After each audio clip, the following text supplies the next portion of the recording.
Yeah, yeah, yeah,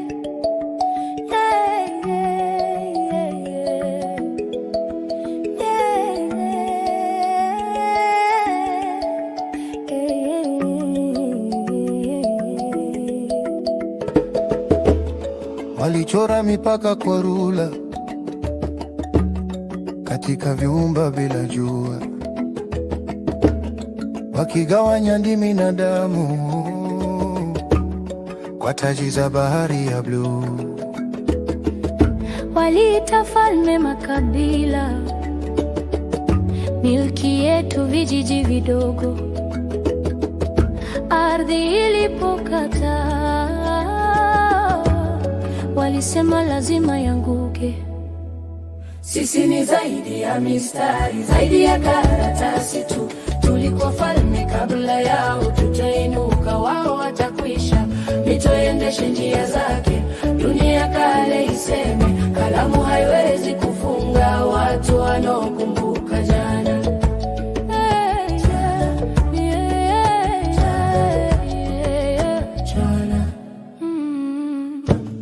Walipima dhahabu vitabuni, si hadithi za mchangani. Walipiga ramani mifupa ya falme wasizozijua.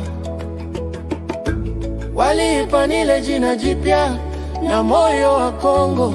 Walidai Nile kwa wino kufanya ushindi sana. Sisi ni zaidi ya mistari, zaidi ya karatasi tu. Tulikuwa falme kabla yao, tutainuka wao watakwisha. Mito iendeshe njia zake, dunia kale iseme. Kalamu haiwezi kufunga watu wanaokumbuka jana.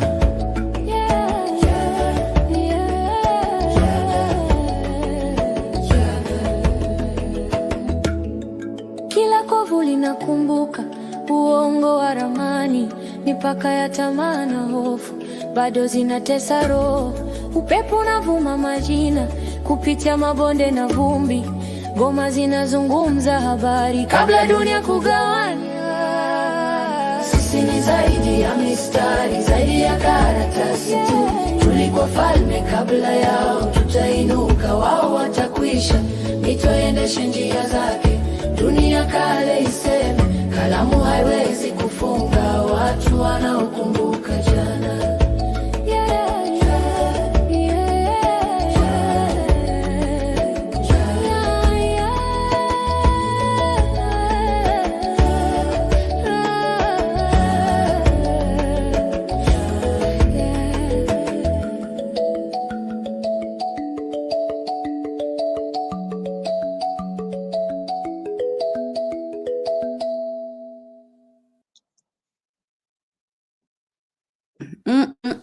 Habari gani, karibuni. We started that song and we have our brother Kwabena, Essential Songs, who created the tune you all just listened to. It's going to make sense why I chose that to start today. But it's relevant to the story today. And Kwabena, you want to introduce yourself before you head out? Oladele, introduce yourself. Let's go. Karibuni, asanteni kwa kuwa nasi leo. Honorable Oladele. Hey, you're muted, Oladele. As he called you Honorable, Your Excellency. All protocols observed. All protocols observed. This and that. Hey. Okay, greetings, everybody. I'll say this is not our new year, but this is the new Gregorian year. But in as much as Africans, we don't celebrate this. But for those who still observe it, we say Gregorian New Year to you. My name, as always, is Oladele Dosumo. I'm the founder of the Merging Kevelan, and we're in community with my sister here today. So we've been talking about when the music changed. Yeah. We did. So interesting. Looking forward to it. Yeah, and it's perfect that Kwabena, as you introduce yourself, you started making this music recently.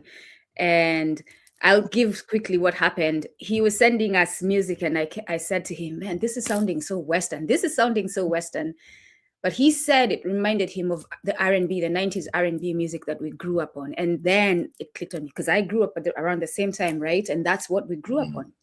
even all the way back in Kenya, we grew up on all these 90s American Black, our brothers and sisters music. And to us, we didn't see them as foreigners. As much as we saw them as Americans, I don't know about the two of you. I felt like it was our music. As much as we knew the Americans, to me, it was our music. I didn't know any right? different because we Yeah. embrace everything. So It was all our music. So I could relate to Kwabena once he said that. But then I kept insisting, I want an African tune. I want an African tune. And this is the first one. The one that you just heard is the first one he sent. And I was like, finally, I'm hearing some African tune. The sound is sounding African. So asante. And then he decided to do it in Swahili, which I asked for Ubuntu because I wanted it also in our language. So hopefully he'll continue putting out good music in our language, in our beats. Looking forward to it. Kwabena, introduce yourself. Wow. And let people know where they can find that music as you release it. Wow. First of all, it's a pleasure to finally be on the show. I'm always in the background. So I'm the second part of the Immersion Alkebulan team, working closely with Oladele. So you hardly see me. I'm usually in the background, just making sure that things are ticking. But I'm here today. I think, as you said, the title of the session today is quite poignant. When the music changes, music has always been something that has been a part of my life growing up, specifically R&B soul. About 10 years ago, I used to songwrite, produce. Prior to that, I was a DJ. DJs. Yes. So I go by many names, as you will find out. But then about 2013, flew to Kenya for work, and I felt like my creative juices just dried up. I was there for about 3.5, 4 years, didn't write nothing, didn't produce nothing, hardly went out to any nightclubs, right? But I still love my music, and it's what keeps me grounded when I need to step away. And then fast forward 2025, I'm hearing new stuff which is just invigorating my soul. I'm also exposed to more wisdom from a cultural perspective, an Alkebulan perspective. The work that myself and Oladele and yourself, Sister Nduku, are doing is touching people.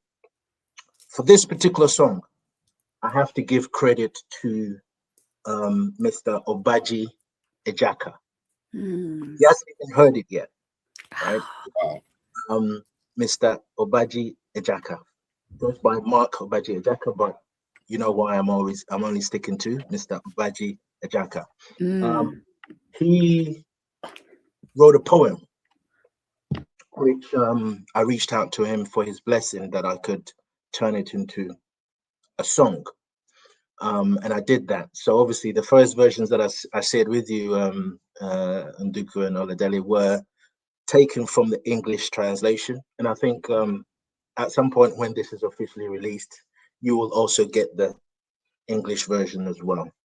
So I have to give him credit for inspiring me with the words to the song. And if you wouldn't mind, I just want to actually quote the lyrics of the song, so that it puts it into context why it's so powerful and profound. So just give me a second whilst I pull that up. Okay, so I titled the song Borders of Our Soul.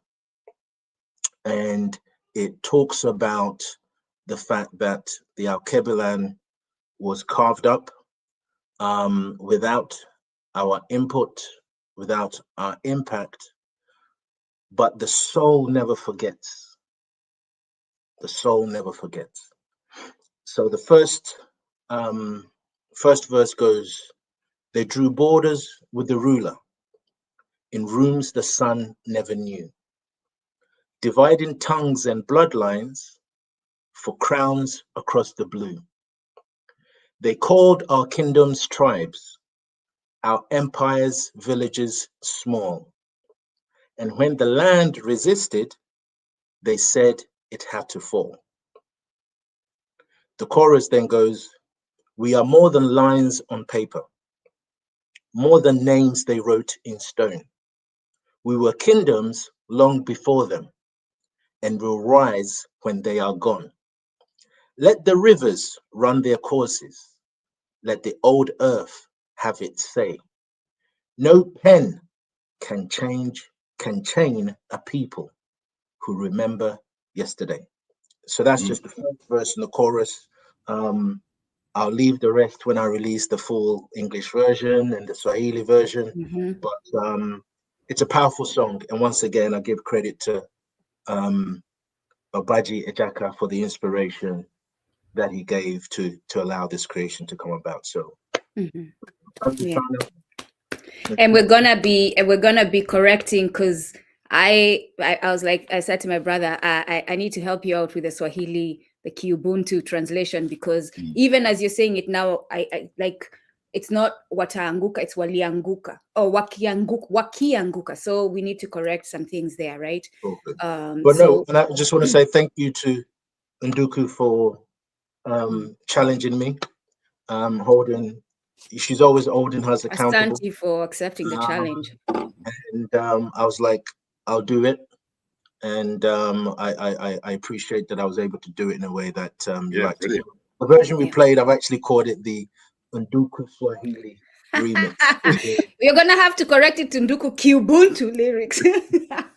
But we'll see. We'll fix it. As you know why I'm insisting on Ubuntu instead of Swahili. But we hadn't even planned to bring our brother, but this goes very well with the conversation, because he's opening up the importance of lyrics, the importance of what we listen to, what it does to us. I see Nkolani, I think that's how that X is. Correct me if I'm wrong, the pronunciation of name, or Solani, that says such powerful lyrics. That's exactly it. When she or he listened to that, they felt that it's a powerful song. Those are powerful lyrics. So imagine if you're listening to be this, and this, F this, bend over this and that, like what frequency is it bringing in your spirit, right? And that's the conversation today. And I'm going to start. I'll be doing a lot of reading, because I wrote down notes, because I was like, okay, I was thinking this. I ran to my computer. I was like, let me write down what I am thinking, so that I can tell the people without, like, because this is going to be an emotional conversation for me. With everything going on in Venezuela, there's a lot of emotion I'm working on controlling. So I wasn't going to leave it up to just speaking out of my mind, because I knew it was going to derail the conversation and take me places, right? I do not have the discipline. I don't seek to have the discipline to control my emotions when it comes to the conversations that we're having, as far as feeling emotion, because we need to feel the emotion. It is right that we are angry. It is right that we are upset, that this is still happening, that we're still in a place where the United States is invading nations, taking their rightful rulers and claiming that they were doing some shit that was not. Who the hell made you the leader? And brothers, allow me to digress quickly. I said I was going to do this because we talking about music is not taking away from the fact that this is happening in Venezuela. And so I want to say to everyone, we are aware and we want to do something about it. The thing is, who's willing to come to the table to actually have that conversation that needs to be had on how the United States is going to be stopped from doing this, from continuing this, because it must be stopped. This cannot be normalized. This thing of creating false narratives so that you can destroy nations, families, communities cannot longer be normalized. The lie that Maduro is doing this, or who gives a shit? What is Trump doing? Who has invaded the United States? Trump is doing awful things. Who will allow the invasion of the United States and Trump to be arrested today with all that he's doing? Because the United States wants to go out and say these leaders are doing this. Who today, the United States president today, is doing things that his own his own people do not approve of? So if anyone needs to be invaded and their president taken, it is the United States, by their own policy, by their own justification of invading Venezuela. So we are aware, and something must be done, and we need to sit down and figure it out. But who's willing to come to the table and have that conversation? Who's willing to put away fear and fight for humanity? I don't know if the two of you want to say something about Venezuela before we go into the you want to go, Kwabena? Yes.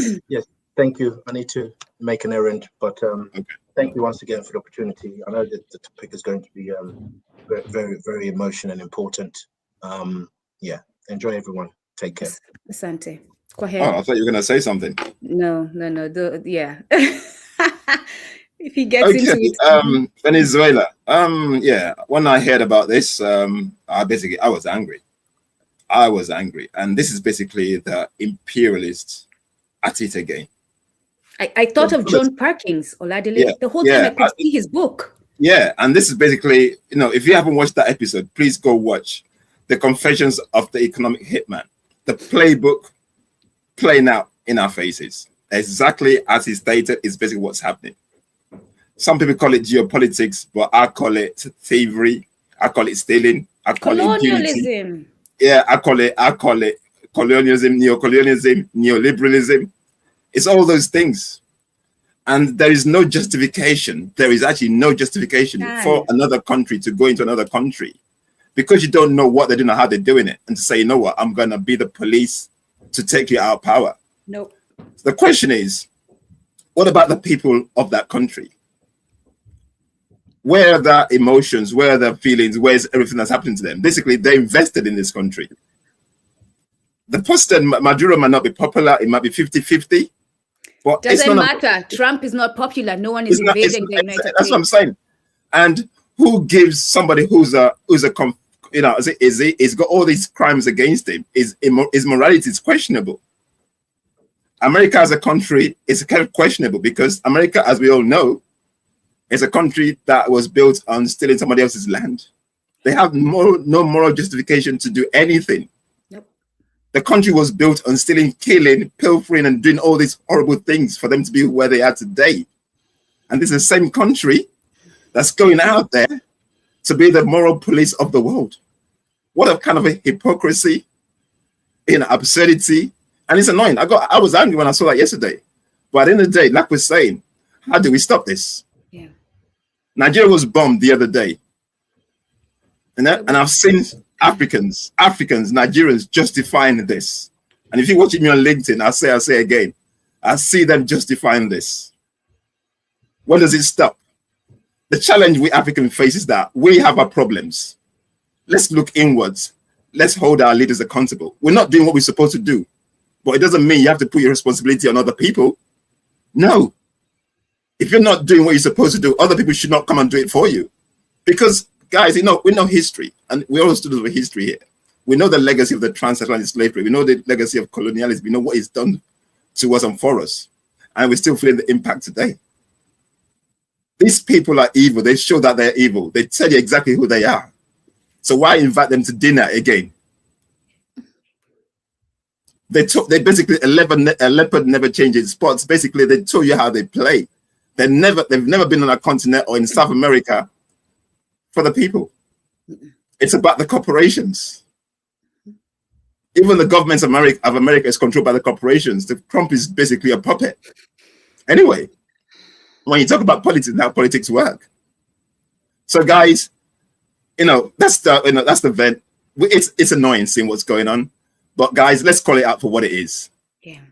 Let's be honest and brutally truth about this, because at the end of the day, we can't normalize what's not right. And I can see so many people trying to normalize this, thinking, okay, that's how they are. And so it's okay. No, it's not okay. Evil is evil. No matter how you paint it out, evil is evil. Just say it as it is. And I think if more of us start saying this in our heads and start to understand that, maybe it would sit down in us to say, you know what? It's not right. Something must be done. Yes, but we've normalized absurdity. We've normalized things that are not right. We've basically normalized everything that's not right. And that's why our world today, as we see, is actually messed up. Which goes to the conversation today, right? Yes, it does. Yeah. Thank you, my brother. So I don't know if there's any experts on Venezuela out there who want to come and have this conversation with us. Our conversations are always from an African perspective. So we can have a conversation about Venezuela, but looking at it from the point of view of Africans, from an Ubuntu way of seeing it, not from a Western way of seeing it. So what does that mean? We will not be sitting here trying to justify or side with what the United States is saying as their reasoning. No, we'll be using our own reasoning to judge what happened. That's what we mean when we say we're presenting everything from an African perspective. We will be using our culture, our ways that we are reaching back to remember and restore to judge what is happening. We're not going to be using capitalist excuses. We're not going to be using contemporary times excuses that are used all the time. There'll be no democracy was served nonsense. No, there will be, is it in alignment with Ubuntu? Is there sustenance of life? Is there living human beings to live their way and provide for their own people? So if you're out there, you're an expert, you want to come and have this conversation with us and guide us through it, because I will say I'm not that well versed on Venezuela, but I do have an opinion. So we all have opinions, and we know what's right, we know what's wrong. Exactly. And that's the key, that's what's guiding us. And if we don't have an expert, that is what we'll have the conversation. That's how we'll have the conversation. And you know what? Maybe we'll include it in the conversation next week with Mama Kanyisile, because we will be talking about military bases. So we will maybe that will be the time to include it. Anyway, let's get into today's conversation. Like I said, I'll be doing a lot of reading because I prepared notes so that I could stay on track. So we weren't going to do a broadcast today, right? Even Kumbukeni alone, I wasn't going to do a broadcast today because I'm doing a lot of stuff, prepared to like just sorting out my life and all that. I was busy, essentially. Let me just say that to cut it short. But then earlier in the week, again, I started with the story. Kwabena sent me music that he was working on, and I listened, and my immediate instinct was to critique it because all I could hear was Western, right? And then I told him I didn't feel African enough listening to the music, and like I said, he told me the story. It reminded him of 90s R&B, and I couldn't argue with that, right? There's a peaceful thing about 90s R&B, and so that encounter with Kwabena came to be realized a couple of days after that. I was in a vehicle, an Uber ride with, and I'm going to mention the driver's name because I think it's actually important. It's important to honor and appreciate and acknowledge those who impact our lives positively. His name is Mr. Heriberto. Heriberto. He does Uber rides in this area, the northeast area of the United States. And so I was in a bad place emotionally, and I got in his car, and immediately he starts the car. It's a sense of peace, the music. First of all, before he even started the car, the wind was blowing, the weather was awful, and I was like trying to put my bags in, the door is trying to slam, I'm trying to open it. So finally, it took me a couple of minutes and finally I sat down. He's like, "You made it." He said, so immediately he's breaking the ice, right? And finding me in a positive place. He said, "You made it."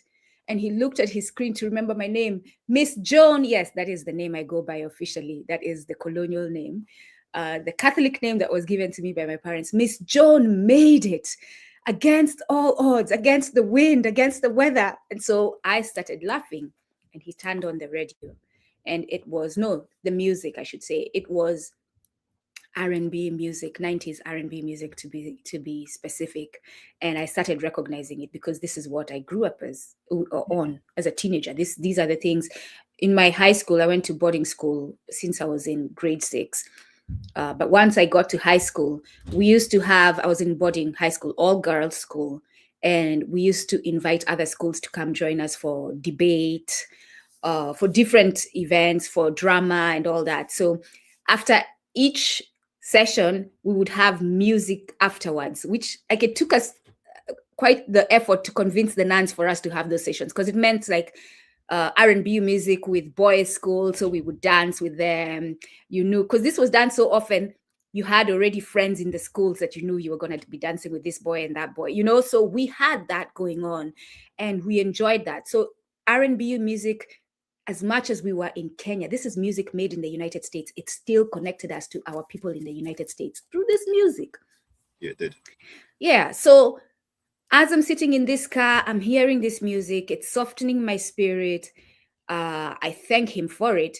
And he says to me, he intentionally has made a conscious decision to stop playing radio in his car because of the frequency radio music is giving today.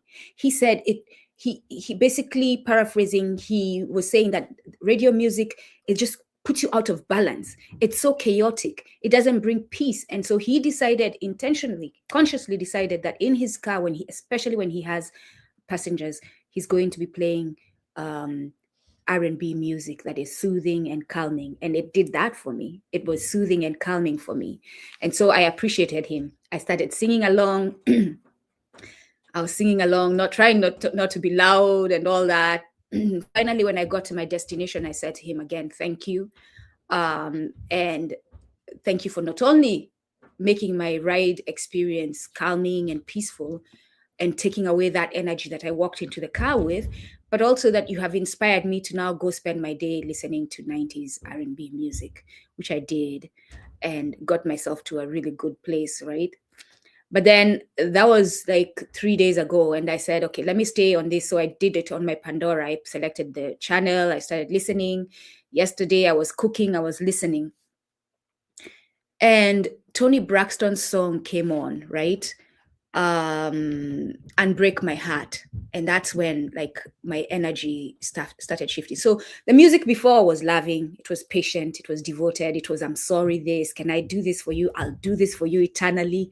Can I spend this life with you? Like those songs like pushed for that. Yeah. I want to spend eternity with you. I want to commit. I don't see any other women. I don't see any, it is you. I'm committing to you because you do this to me, for me. I feel this way when I'm with you. And if I feel this way when I'm with you, then I am going to commit myself to you.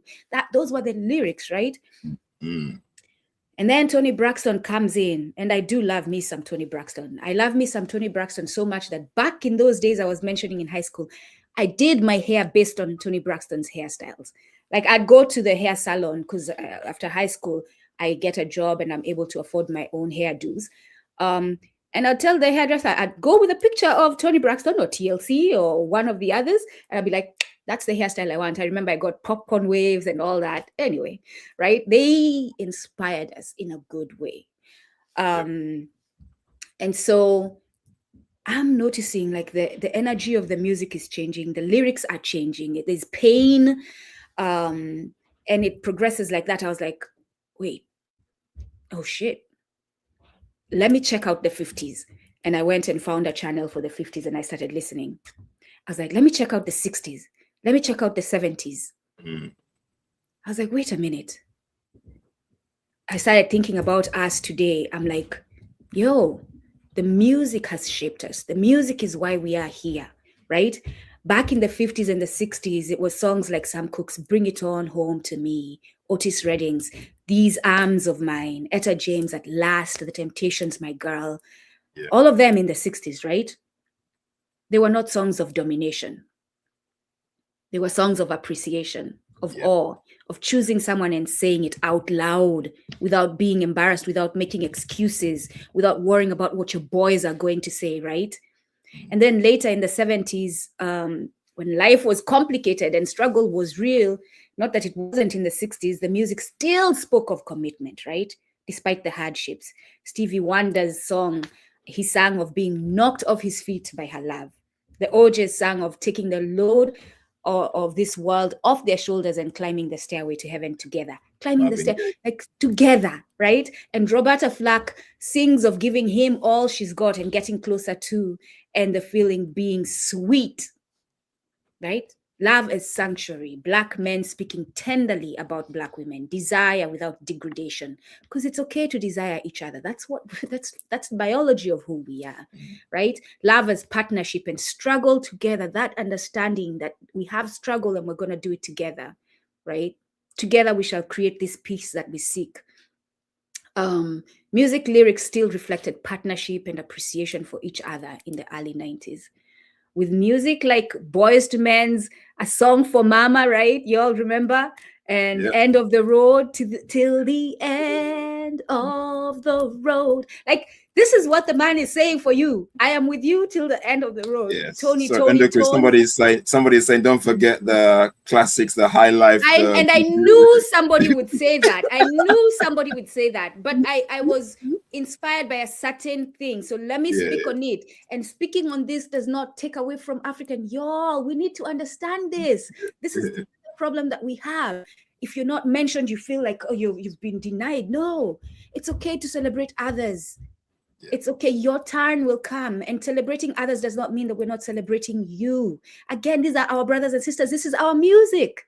Yeah, it is. So I'm glad the person said that. I knew it would be said, and I'm glad you did, so that I would have the opportunity to say that. So the focus today is on the music made by our brothers and sisters here in the United States and what it's done for us. And because the United States is actually controlling the culture in the United States, is controlling the cultures everywhere today, is the importance of this conversation. So like I was saying, Tony Tones feels good, where they sing, it feels good to know that you're there by my side. It feels good to know that you're there for me. It feels good to know that you'll always be around. It feels good to know you love me for me, right? Like, this is the song. So if you're listening to this music, this is how you're feeling. This is what you're hoping for yourself. This is what our youth are growing up with. Then the playlist moves forward and the tone begins to change. By the late 90s, you're hearing Bills, Bills, Bills by Destiny's Child, right? No Scrubs by TLC. Not Gonna Cry. I'm Not Gonna Cry by Mary J. Blige, right? So you as a woman, you're like, I'm not gonna cry. So now the women are changing. They are toughening up. Strong black women. You all wonder why it happened, why our women are here. And I always say our men led our women where we are today. And it's unfortunate that the men do not want to help us fix it. And I'm coming to the realization that we women, I'm sorry, my fellow women, that this is a burden that we have to take on our own. And with the help of the few men who have realized it, right? And who are willing to help. Because most of them are not. Most of them are now pointing fingers at us and not taking responsibility for the fact that they got us here, right? So Black women were no longer speaking from desire, like that type of good desire. They were speaking from depletion, from having given too much and received too little. And Black men in many of the songs that followed weren't speaking about repair. They were speaking from avoidance, entitlement, or indifference, right? Even Usher, early 2000s, Usher sings of confessing, right? As warped as what he's doing is, he's still saying to my loved one, this by far being the hardest thing that he thinks he's ever had to do, to tell her, the woman that he loves, that he's having a baby by a woman that he barely even knows, and hoping that the woman he loves can accept the fact that he's man enough to tell her this and hopefully give him another chance. We still have some sense of accountability in that song, right? But we're also starting to openly speak and normalize the chick on the side. Over-sexualized descriptions of each other start coming in, and in many cases by the women themselves, right? In many cases by the women themselves. They become the norm, and we all dance along. I remember being in the club dancing along to the wall, from the wall to the window, or however that song went. But Little John and the East Side Boys insulting us with lyrics like, can she F that? That question been harassing me in the mind. This B is fine. I done came to the club about 50 times. Now I can play with your panty line. Like this is the mentality now. I took you out for dinner. I've been taking you places. Take your panties off. I need to get in now. You owe me that. This is how our men are thinking now, right? You're dating someone a few days and they're trying to get in your panties because they feel like they've earned it, right?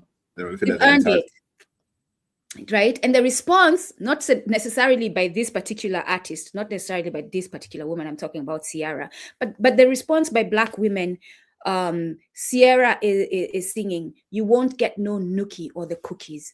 I'm no rookie and still I'm sexy, independent. There we go. Now the women start being independent and celebrating it. And we're all listening to this, and this is what is being sent to us, right? We're independent. I ain't with it. So you already know I'm not being too dramatic. That's the way I gotta have it, y'all. It's ratchet. It's all ratchet. And it truly is ratchet right now.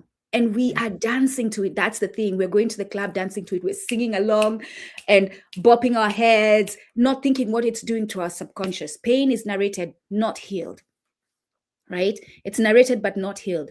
By the 2010s into the 2020s, the music often no longer imagines partnership at all. Now there's not even any partnership. Detachment becomes strength.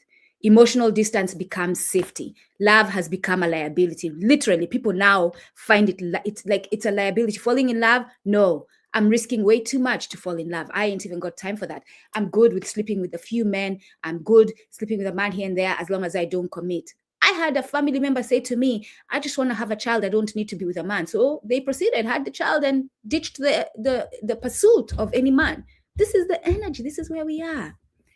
Some of the most popular songs today don't even imagine us growing old together. Like that, like you tell me, show it to me today. Send me a song that is showing us a popular song, one that is in the radio streams, like being played daily. And now we are dancing and nodding our heads to Drake, talking of taking a woman from a man she loves so much and him not being around anyway since she picked up his call. And I don't even want to get into the exact lyrics of female artists. I don't even want to do that. Putting out and I don't want to get into Nicki Minaj. I do not even want to get into Nicki Minaj, right? So I realized the music has changed us. The music is a big part of designing culture. And it didn't happen overnight. It was one artist. And I mean, it wasn't one artist and it wasn't one decade. It was a gradual progression, as I did by giving examples, right? I want to say this. To be Black, because this came up with as someone asking why we're not talking about African music, right? To be Black is to be African. To be African is to be a Mwana Ubuntu. Whether we are on our motherland or abroad. Ubuntu is not a trend. It's not a trend. It's not a trend. So do not follow the white man's way of making it a trend. It's not. We're refusing that and we are taking control of our principle. It's not a philosophy that we pick up when convenient. It is a way of being with and for one another. So today, as we sit in Ubuntu, music shapes life. Even miles away in Kenya, I was listening to R&B music created by Black people, my brothers and sisters in the United States, and it was shaping how I viewed life, right? How I viewed my relationship with my other half, the Black man. And yes, that is our other half, Black women, because without him, we're not complete, and him without us is not complete. This is nature. It's evident in everything. Female, male, supposed to come together, right? My other half, because it is ma'at. That's ma'at, the ma'at of nature. Man completes woman, and woman completes man. And together we bring forth life. This is nature. Absolutely. Right? Music teaches us how to speak to each other. It teaches us how to speak to each other. So if right? Oladile, if it's teaching me how to speak to you and I'm listening to this, pay my bills, how am I going to speak to you? Oladile. What will I say to you when we start dating? What will I say? Pay my bills. Pay my bills. I need you to pay my bills. Pay my bills. Yeah. Because I've grown up here. What you should do for me. Right? It teaches us how to desire each other.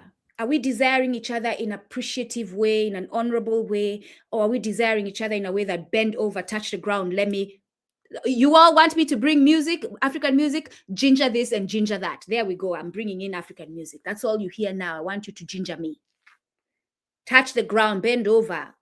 Diamond, Shika. The lyrics, most especially Afro beats. Right? Afro beats have been so, even though Afro beats is global, but it's been so co-opted that there's no meaning to it. Yeah. I'm a fella kid. I grew up a fella in terms of fella. I listened to proper Afro beats. Yes, so far from fella, it's not. And those lyrics had meaning. They meant something. Then it had a message, a revolutionary message for you to do differently, for you to challenge what's not right. Yeah. But you listen to Afro beats today. I'm not taking away what he's doing. Obviously, it's cut across board, but it's a capitalist tool, and it's basically being dictated to. So basically, the lyrics are not making no sense. It has no meaning to it, and that takes away our consciousness as people. But like Kunduku said, then there's no soul to what we're listening to. it becomes transactional, not emotional, no emotional attachment to whatever we're doing. Yeah. And the sad thing, my brother, it's not just how capitalist it is those controlling the music industry. What is their goal as far as the Black community? That's the key question. What do they want to see of the Black community?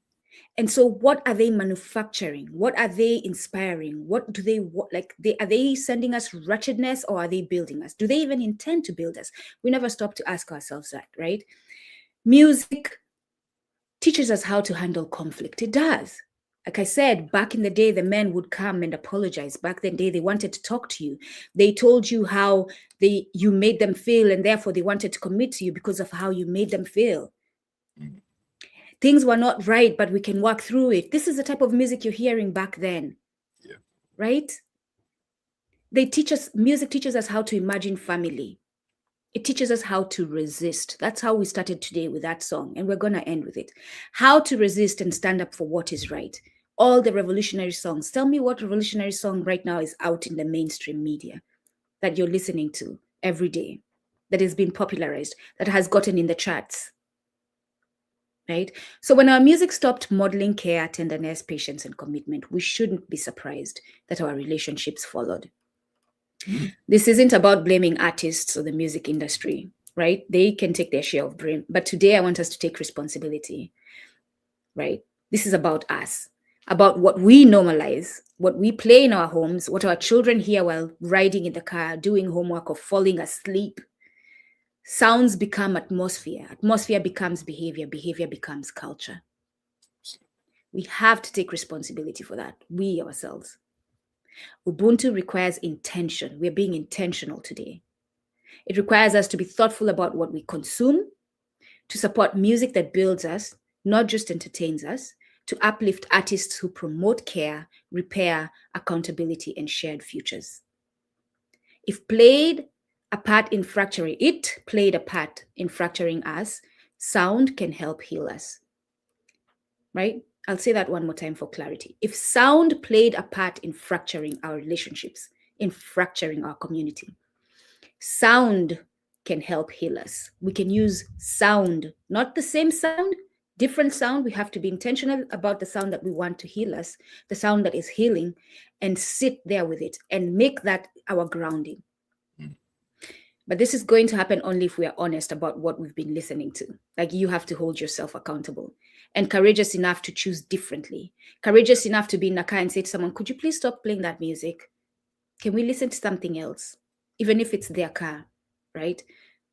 This reflection today is not about going backward, as some argue when restoration of any sort is proposed. But that's going backward. We can't go backward. No, it's about remembering who we are and restoring it. That's what today is about. So restoring our humanity, because right now we are being treated like animals. We're being treated like cheap tools of capitalism that can generate popularity of music and money for these artists who are so ratchet. It's not even fair. It's disgusting. It's disgusting. To think of Nicki Minaj is disgusting to me. I mean, she made that bed. She better lay in it. I don't have to see her as anything else but disgusting if that's how her music makes me feel. And God knows she made that bed for herself. So I'm sorry, I'm not making apologies. To think of Drake is disgusting to me. To see him in pictures and how he presents himself with bullet holes on his shirt and people think that's popularity is disgusting to me. Yeah.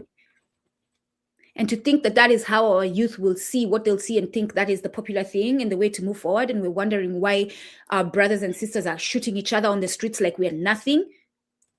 You know, Undergood, this is one of the biggest challenges facing us as people. Yes, it is popularized in the music. We cannot tolerate what's right and think everything's okay.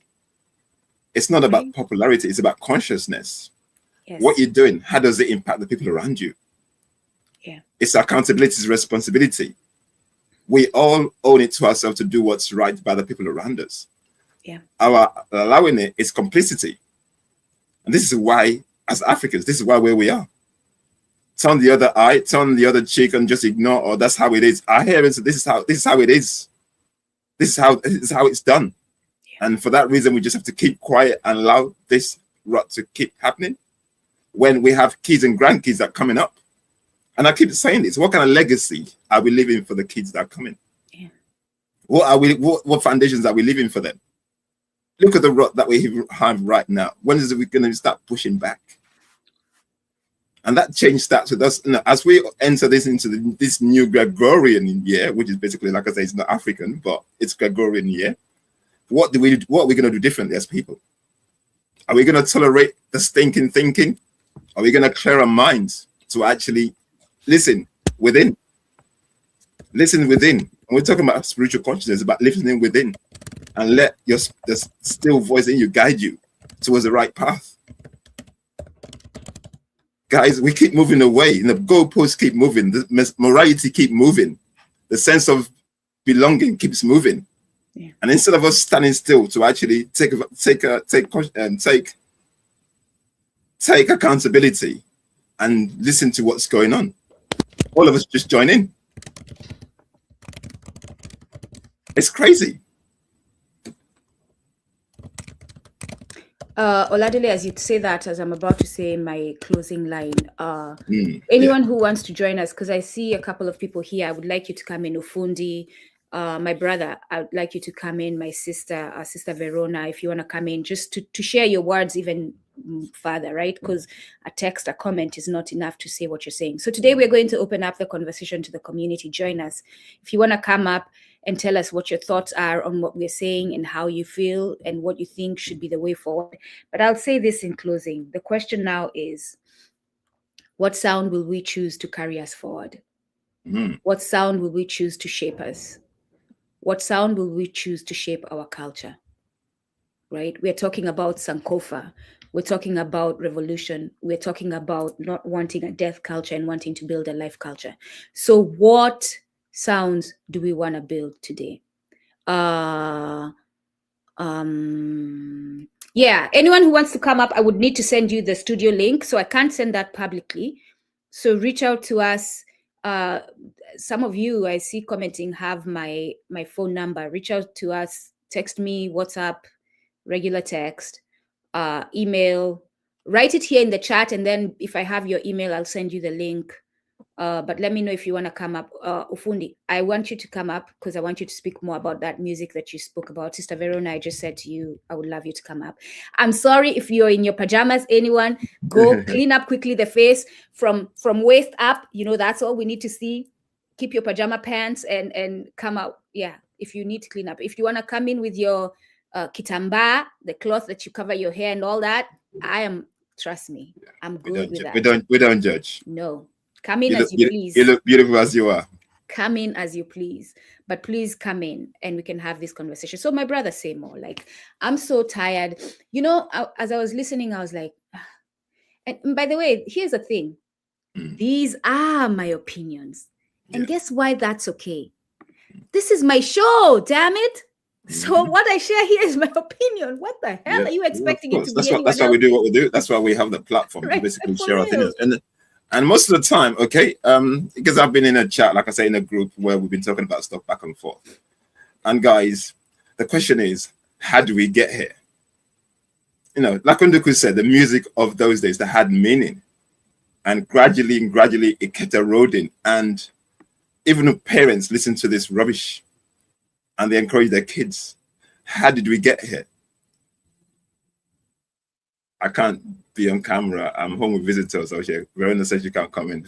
That's okay. She can come in on audio. Yeah, okay. We'll take her in. She doesn't have to turn on her video. She can come in.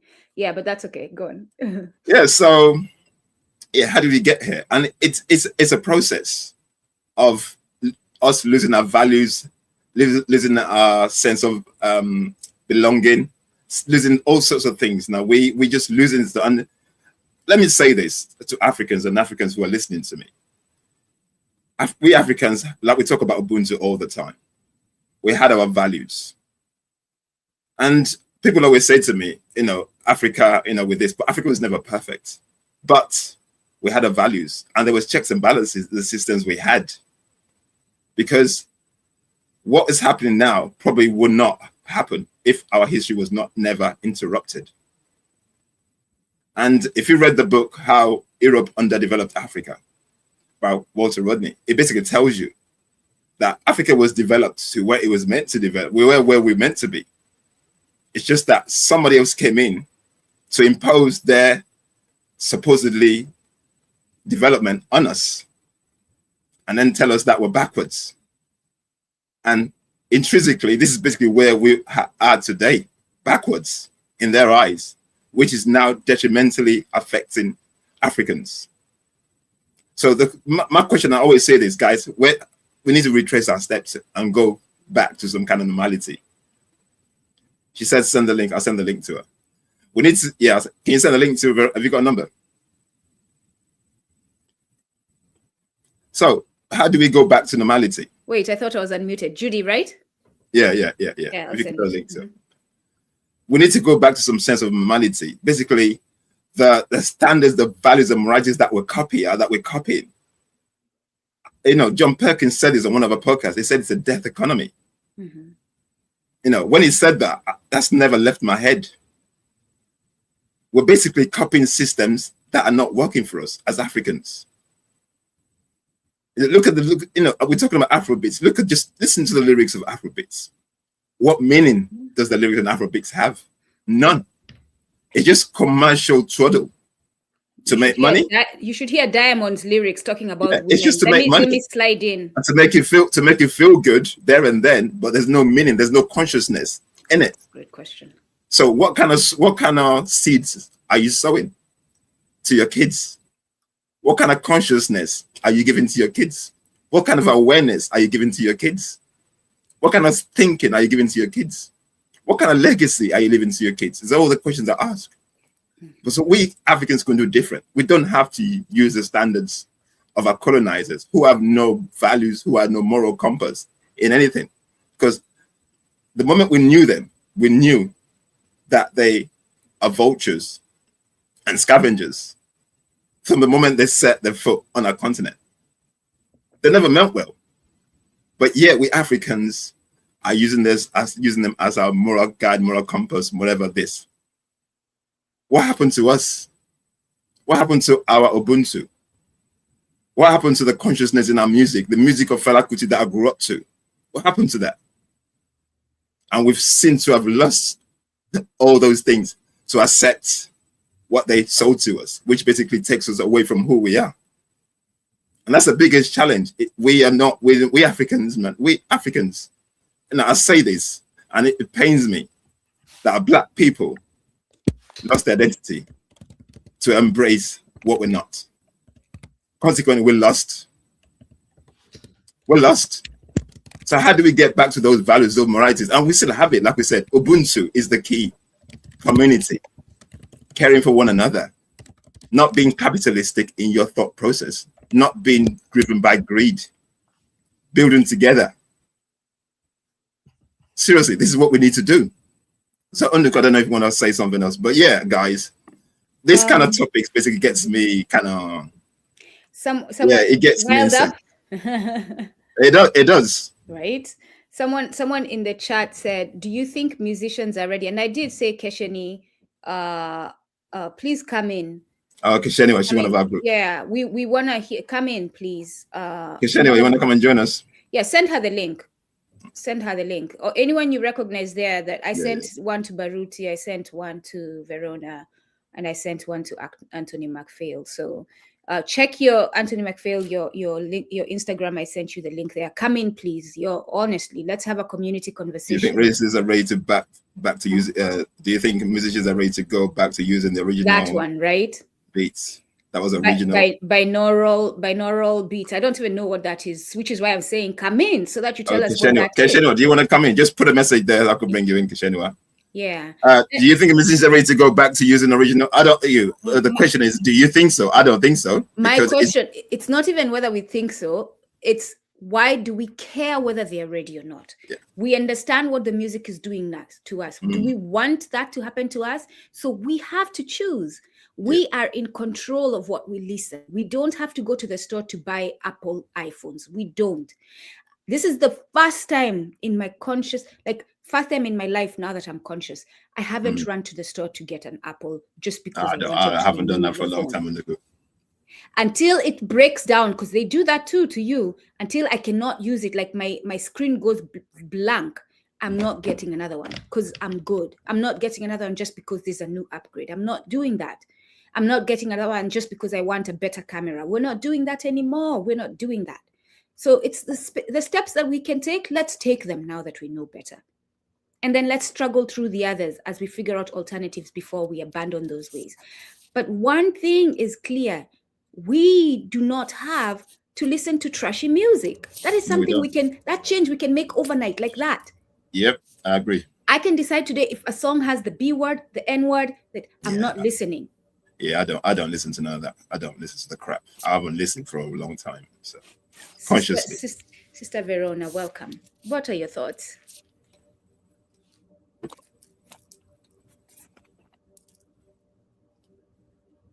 Hi, Verona.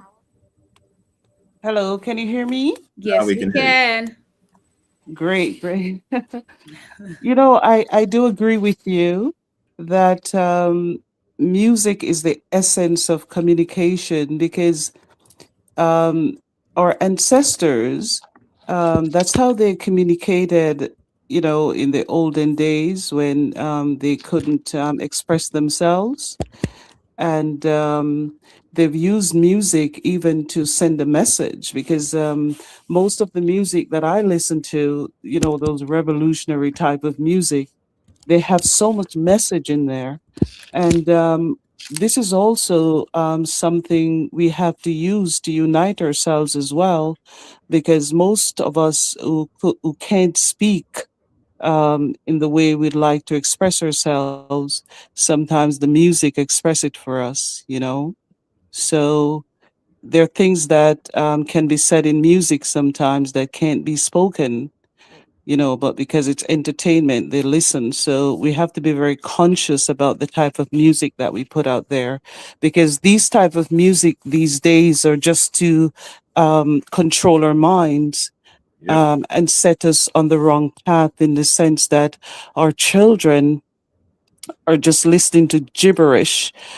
Some of them don't even understand what is said in the music that our forefathers have, you know, put into this space that we're now,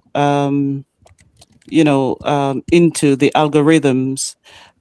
Sometimes I listen to the music, all I can understand is the beats, not what they're saying. Right. So right now, what I'm looking into is the kind of music that the kids are listening to.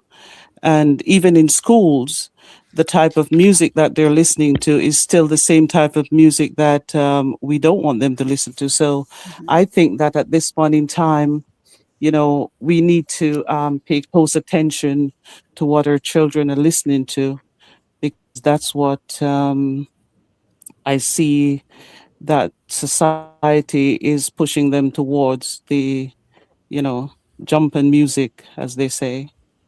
So I do agree with you that consciousness have to be in our music, and we also have to listen to the type of beats as well, because some beats that they have, you know, those punk rock type of music, the beats also have certain level of consciousness in it as well. So we have to pay close attention to that too. That's what my That's Uber all I driver have to was say. talking about. I'm busy right now with family, so forgive me. Enjoy them. No need to ask for forgiveness. Yeah, Enjoy thank them. you, You thank came you. in, you served community. Thank Go you. enjoy them. Thanks, Verona. Thank you, Verona. All righty. Bye. Pull me down. Kesheni, pulling you down right now.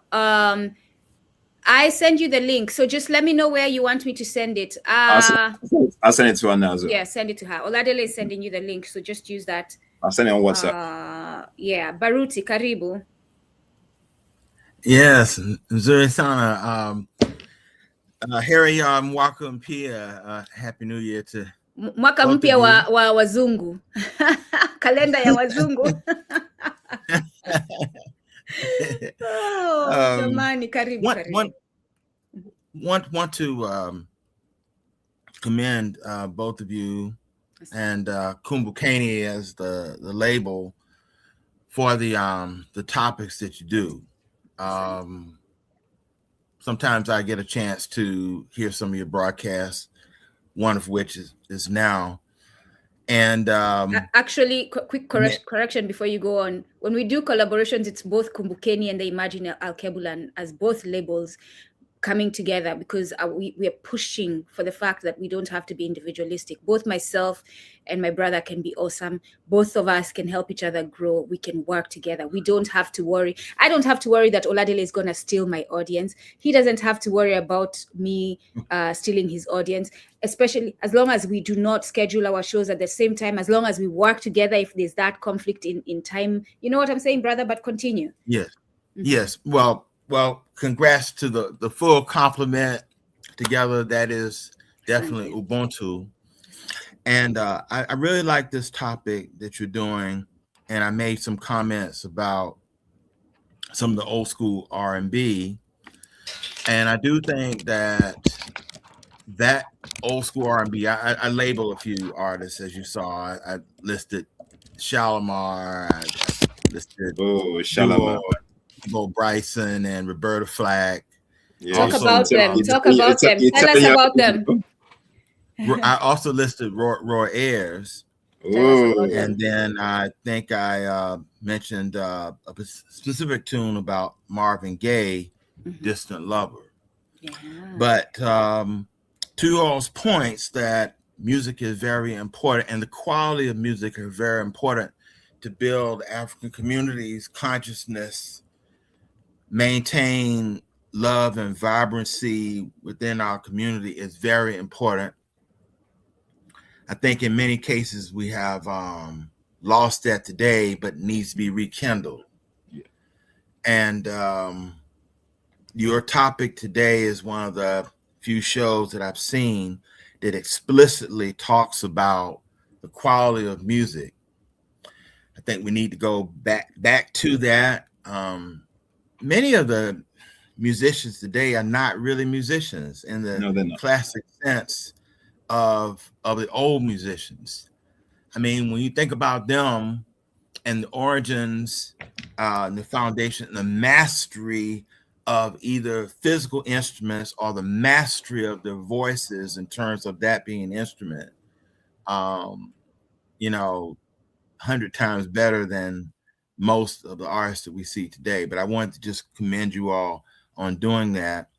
I also mentioned in the chat that a person named Anthony also acknowledged also when I mentioned about Roy Ayers. And Anthony quite rightly pointed out the album that I was referencing called Africa, Center of the World. I should bring him up. I'm trying to bring him up. He's here. He's having some connection trouble, but it would be nice to have him while you're still here. Go on, though. The Roy Ayers passed within the previous year, but I'm not sure if you all are familiar with him as a vibraphonist.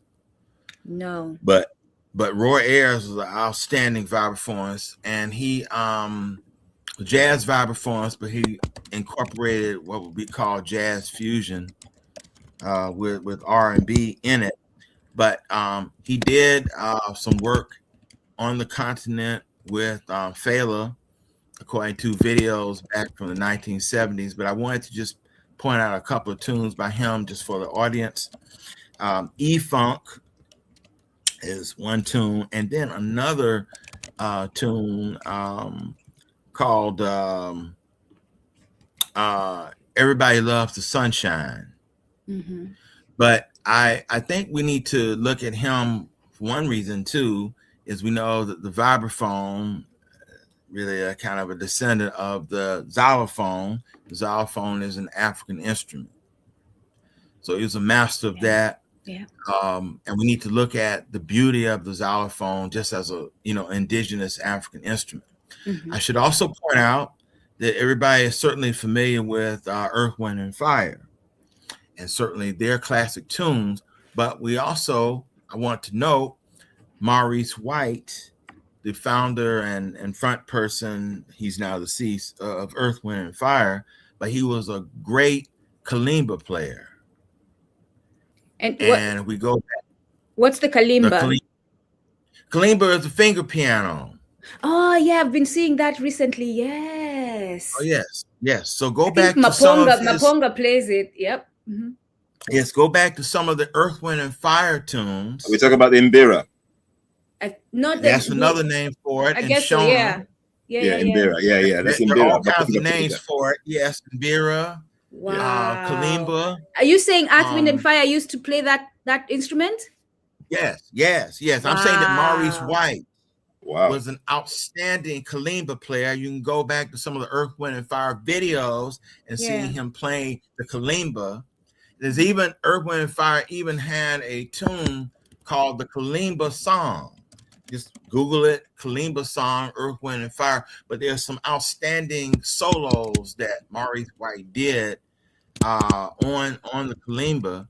And it should be noted that the kalimba as an instrument was actually brought to areas of the diaspora, New Orleans, what we now New Orleans, areas of Brazil during the slave trade, that African people recreated. Just like the banjo is an African instrument, still known in part from its original African naming, Mbanza, but known as banjo. So we have recreated instruments and used them in the diaspora, and that's why your program is so timely. I just want to mention one other thing before the person Kashani speaks, is that we need to take all of these different music forms and probably have a forum on it, show how all of them link to the continent, so that R&B, jazz, gospel, blues that particularly generated in terms of genesis in the United States are African, just like the calypso music, just like the reggae. We need to all connect that as being African music, so that all of these musical styles, R&B, and jazz itself is an African word, mandingo, from the word jazzy, meaning to dance. We need to connect all these things because we're one people under Ubuntu. And let me just end with that at this point, but want to thank you for having this great topic. Okay, thank you, Baritzi. Give us some history lessons there as well. Thank you. Yeah, I'm sorry. It seems like I am paying attention. I'm trying to bring in others as they struggle through the technology to come in. But yes, great input. And this is why I said today, or at least I was inspired by all your comments, to just have you all come in and say more about what you were saying. And as you can see, Brother Baruti, that could not have been said, or would not have been said in chat. That would have been many comments to accomplish what you just told us now. So thank you for coming in. But stay if you want to continue having the conversation, because Kesheni might say something that inspires Did you look up Nduku? Your voice may have faded on a couple of seconds. Did you? I saw you typing on the computer. Were you looking up Earth, Wind, and Fire, Kalimba, Maurice White? I'm gonna do that. I was sending Anthony some messages, but I thought to do that, and thank you for reminding me. Say that one, Kalimba what? Put in Kalimba and then put in Maurice White. Okay. Wind and Fire. Yeah, it's crazy, man, crazy. How these conversations. Oh, that's the Imbira. Yes. That's the Imbira. And here we are thinking, I'm not even kidding, like it's crazy. Hold on, I'm just gonna, and allow me all to share my search screen as it is. I'm just gonna do that so that you can see what I'm seeing, y'all. That's basically Maponga's instrument. Exactly, right? Yeah. I mean, the importance of this is to show us that we are one people. Yeah. That we are one people. Let me make sure there's nothing special on my screens that I can't share. No, that's too much. That is way too much showing. Let me do something else. Let's see. Now, what do you see? Yeah. Do you see just my Google? Maurice White, yeah. Exactly. Yeah. And so let's look at that. There he is. No, we don't want to accept. We decline all. There he is. Look at that. Right? Look at that. It's crazy. It's crazy. It's crazy. And we Yeah, think we are so different. We think, oh, they don't have culture. Black Americans don't have culture, but here they are. They have our culture. Yeah. They have our culture because it's their culture. So Wow. this nonsense of Black Americans don't have culture. I mean, it's in this conversation, y'all. He's playing the instrument that is. I don't know why we are so stupid. And by the way, I wanted to say just my own personal view about the term Black American. I really believe that these terms like that are being used are used to create a situation to deny Africanity. Asante, I would prefer that the diaspora community in the United States have actually an African name to define themselves. I believe the word American is already a term created by Mzungu people for themselves as ethno-cultural referencing for them. So African American or even Black American, worse, is basically an oxymoron. Ooh, child. And it's like calling the African people in West Nile, Zimbabwe, a Rhodesian. Right? We know that Rhodesian was made from British people under the idea of Cecil Rhodes as a namesake for them. So I actually, every time I get a chance, I kind of disavow these terms like that. And Duku, I know you were the same Black American, just so. No, but thank you. No, thank you for holding me accountable. I was operating in my robotic nature and not being intentional. So thank you. No, I wasn't trying to hold you accountable. I just noted something because every time that term is being used just by lots of other groups, and now they've put an F on the term, like foundational BA or foundational Black American. It's used to denote that you're not an African. And also, every year now, Kwanzaa is attacked. Kwanzaa is attacked every year. But you know what? Baruti, I blame us for that. And that this is a conversation I want us to have. For us trying to make Kwanzaa fit into the contemporary world, into the Western world. I blame us for it. We should have been okay with keeping it within our communities. We should not have sought it to be accepted by them, because by bringing them to the table with them, then we allow them to interfere with it. Yeah. Well, yes. But I wanted to point out that Kwanzaa is now attacked by groups, Black groups, that do not want to be African, but they attack Kwanzaa from the vantage point. And I'm gonna hit something that you've had on the Kumbukeni discussions previously, and that is they attack Kwanzaa as a fake holiday. Now, what they mean by fake is not fake as in like Christmas, Thanksgiving, any kind of holiday can be constructed. They mean that Kwanzaa is misapplied in terms of concepts for the people that's intended as the celebrators. So what they mean is that the reason that Kwanzaa is fake, they say, is because Kwanzaa is applied to Black people in the United States who are not African. So why should people who are non-African celebrate something that is African? And then they start with, oh, you see, let's start out with something that's fake.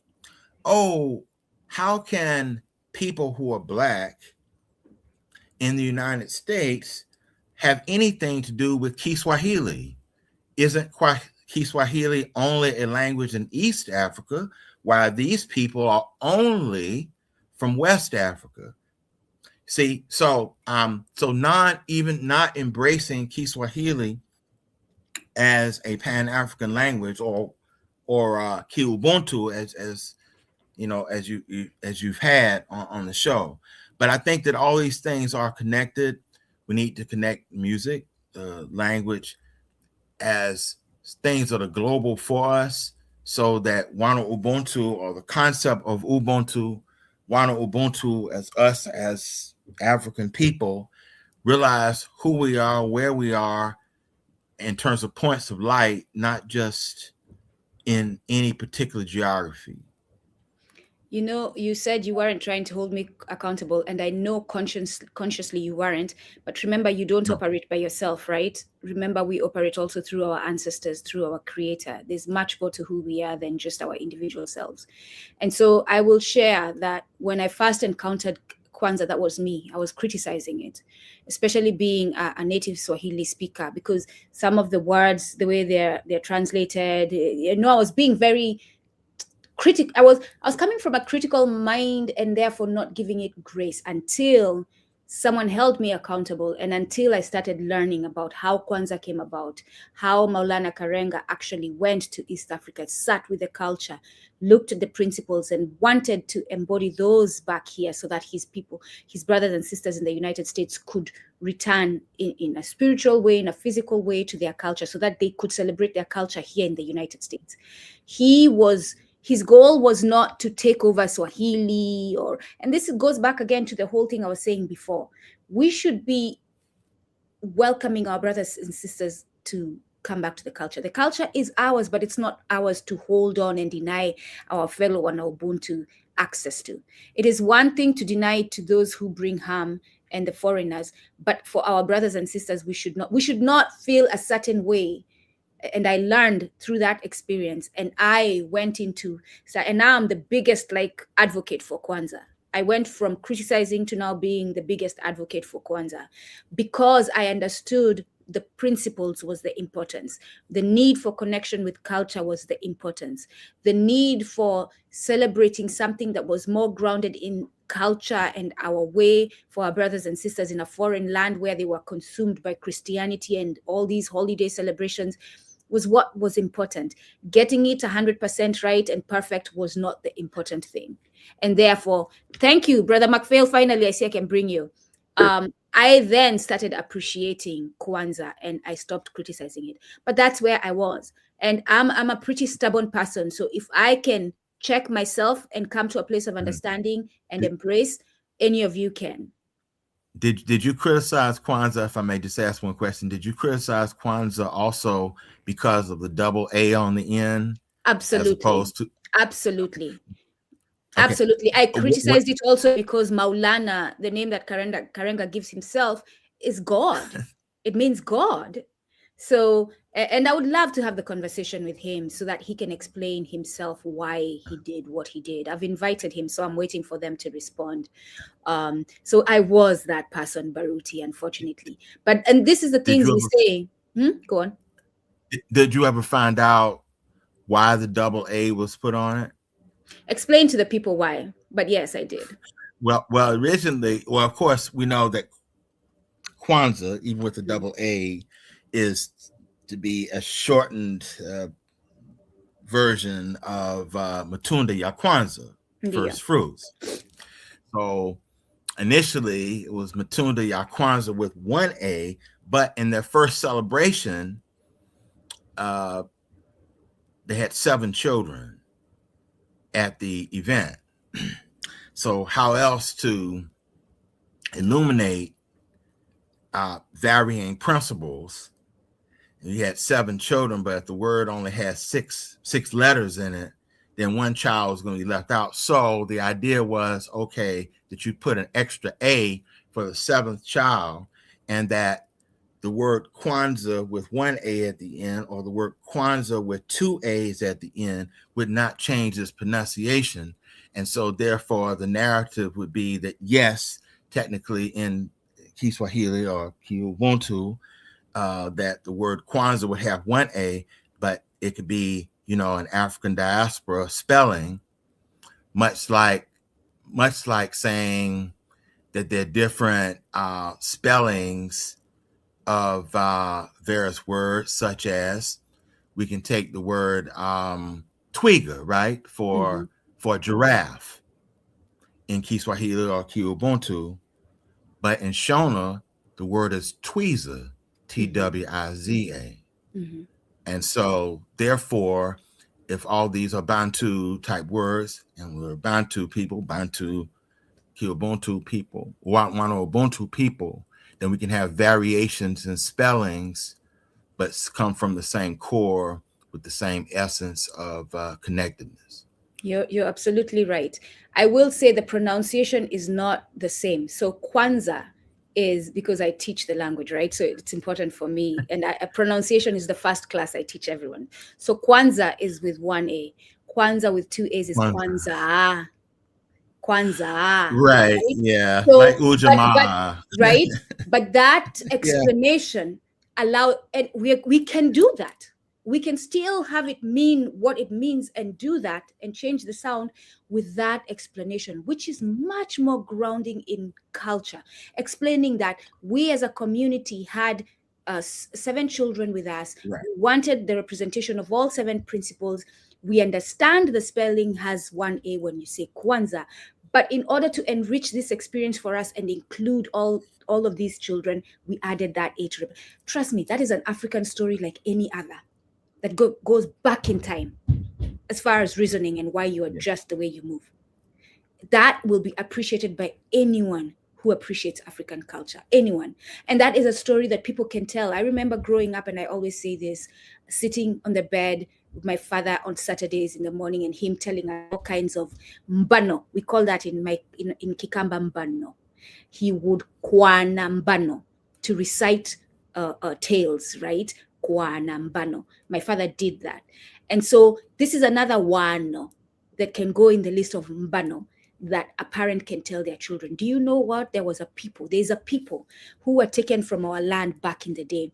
They were taken to this foreign land where they were detached from culture, but they continued, the culture remained in them and it continued pulling them back. And they, once upon a time, when they were tired of experiencing the foreigners' culture, decided to reach back. And there's a man, his name is Maulana Karenga. He came back to the continent and he looked at our people and grounded himself in the culture, observed and saw what he could connect with. And he took it back home. And on that first celebration of these principles that he selected, they had 7 children. But the word they had chosen to represent this celebration only had one A, and it could only represent 6 children. And Maulana Karenga and his community decided we were going to add one A to bring in that 7th child. And since then, they have been celebrating this beautiful community celebration as Kwanzaa, calling it Kwanzaa, but with a different spelling to represent that 7th child, Kwanzaa. Any African who's truly grounded in our ways will appreciate that. Yes. Remind me after your other guests speak, just remind me, please, to say something about a celebration from a few years ago of Kwanzaa in South Africa. Yes. Oh, I would love to hear that. I have a comment that will be timely for everybody, I hope. So just remind me, I don't want to take any time from your new guest. Yeah, no, those can be your closing words. We're going to hear everyone and then we'll do closing words. Kesheni, Karibu, Oladele, I am so glad we did this. And I'm so glad I decided to bring you on. And I'm so glad we decided to bring everyone else on. It has enriched enriched. We always say this, guys. This is a spiritual space. We flow with the energy. So yeah, all good. Kesheni, hello. Karibu. Karibu, greetings, good evening. Good evening. Very interesting conversation. Very nice, very interesting. The point that I was raising, it's a bit like where we are. You mentioned the Gregorian calendar, which kind of has made itself the go-to globally, even though different nations have their own. And in some ways, this binaural beats, the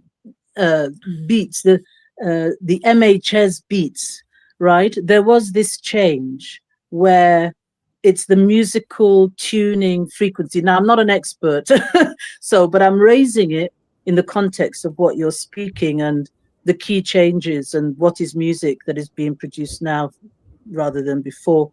And so we had 432 hertz, which is a frequency measurement of certain things of music. And there are different levels and so on of these frequencies. Now that changed from 432 to what is now become standard as 440. So while we're living our lives to the Gregorian calendar timeline, it's exactly what we are doing with music. Could you because I know hearing takes other people to a better understanding. Could you sound those two sounds, the 442 and the 440? No, so it's 432 432. hertz, and that's the tuning frequency. Can you It's a sound it out? tuning. I don't know. You would have to find it I should, online. right now, For, listen to this. My daughter is okay, studying music, so I should have invited. I'm gonna send her a message now. So go on. to Let me see whether join. she responds. Yeah, let me send If her a you can message. find 4-3. So what's happening now is that people are recording at 440, and then in the studio, it's being repitched at 432. So what is now being overstood is that there isn't a musical artist, actually working to the original tuning frequency of 432. So if you imagine an entire frequency and understanding that the meaning of that 432 is about enhancement, is about harmony, is a different message than 440. So in some ways, it's like us learning in the West, in the way that we are taught in education from a very left hemisphere perspective, but we actually originally think or come from or contextualize or value from a right hemisphere way of thinking. So we're always at odds, and children actually up to the age of about 6 or 7 are whole brain thinkers. They see the whole picture and they also see the parts. And when seeing the whole picture, they also rise a level to understand the significance of the parts. After 7 and they've gone into education, everything is kept in sections, categories, delineated, apartheid, right? So I'm not sure what we can expect from musicians apart from their learning and their awareness that there's another level, and to go into the concept of frequency. We are frequency. We have those aspects that are invisible but yet tangible. And that is the knowledge that we overtly carried as a people. We align with that. We align with the cosmos and the planets. We align with the sun. And of course, with nature. And that alignment is physical. So the physical frequency change of 432 to 440. Now, whose agenda is that? Interesting What is question. 440 doing? Yes, go on. No, so carry on. Sorry. Yeah. No, I'm just asking the question. What is the purpose of change? Why? Is it something that an instrument couldn't handle 432? Therefore, it's a universal instrument. We all have to. What is that? And so there are artists who are, using it. But as I say, it's more remixed, and there'll be artists who we love. So your Erica Badu, right? Lauryn Hill, even Sade. I don't know who HER and Daniel Caesar are. Her is a new artist, but she's kept that tune. Are you saying those artists are maintaining the 432 frequency? They're more, apparently the music that they're producing is coming out as 432. Whether they are actually creating it from a 432 frequency is another level. Because what they can now do in the studio is they can retune it to 432. So what we're hearing should be 432. Which explains, so her's music, and her is just the acronym that she uses. She goes by a different, like, she has a name. She's a new artist, a younger Black female artist, and her music, I thought the first time I heard it, reminded me of back in the day music, right? So that explains that. And she has that calming, slow frequency, that calming energy in her music. I know there's songs that she's done that are a bit wretched, so then that the importance of lyric comes in. But as far as tune, I think she has maintained that tune. My daughter just said she hasn't learned the frequency yet, so hopefully she does, and she can speak to it at a future date. But that makes a lot of sense. This is what the driver in the Uber was talking about. I don't appreciate the radio music. It is sending a certain frequency, Yes. Even energy. vibrations. I want Yeah. to Yes. play the R&B, 90s R&B. So go on. Yes. Listen. So there's See the hardly importance any. of bringing you in? Go on. So there are some hip hop and rap. So apparently Travis Scott, and he had a track called "Stop Trying to Be God." I don't know the track, but I understand from that. There's Lil Uzi Vert, there's Kodak Black, and all of these. So everybody's learning to turn to that. Now that's just one level, 432. But when we start to go into the Hertz concepts and the Hertz aspect, then what are the greater numbers in terms of music? Which one of the things I wanted to kind of say was we've got into the role of music not only but predominantly as entertainment. More, right? People are using mantra and sacred music and things like that. And I'm not suggesting that every single music we produced traditionally and in the past was based sacredly, but the way that it has driven entertainment on its own, well, not on its own, but the other aspects around it, dance obviously, and then potentially dress, that goes with that, and then setting. And it's become a silo, a kind of pot or a cave or a dungeon or a barrel or something like that, that is contained for entertainment. And the entertainment and the vibration of the experience of the music and the drinks and the dancing and the togetherness and the vibe is so contained. It's not food. There's nothing, I don't want to say there's nothing nourishing, because we all love a club life, but it's so predominant beyond the other experiences that we have with music and dance and that purpose. So the traditional ways in which we heard the drum and the notes and the significances of the different instruments, the ear that we had for that, to me, is what we tapped out of. The language then, because Yoruba, talking drum.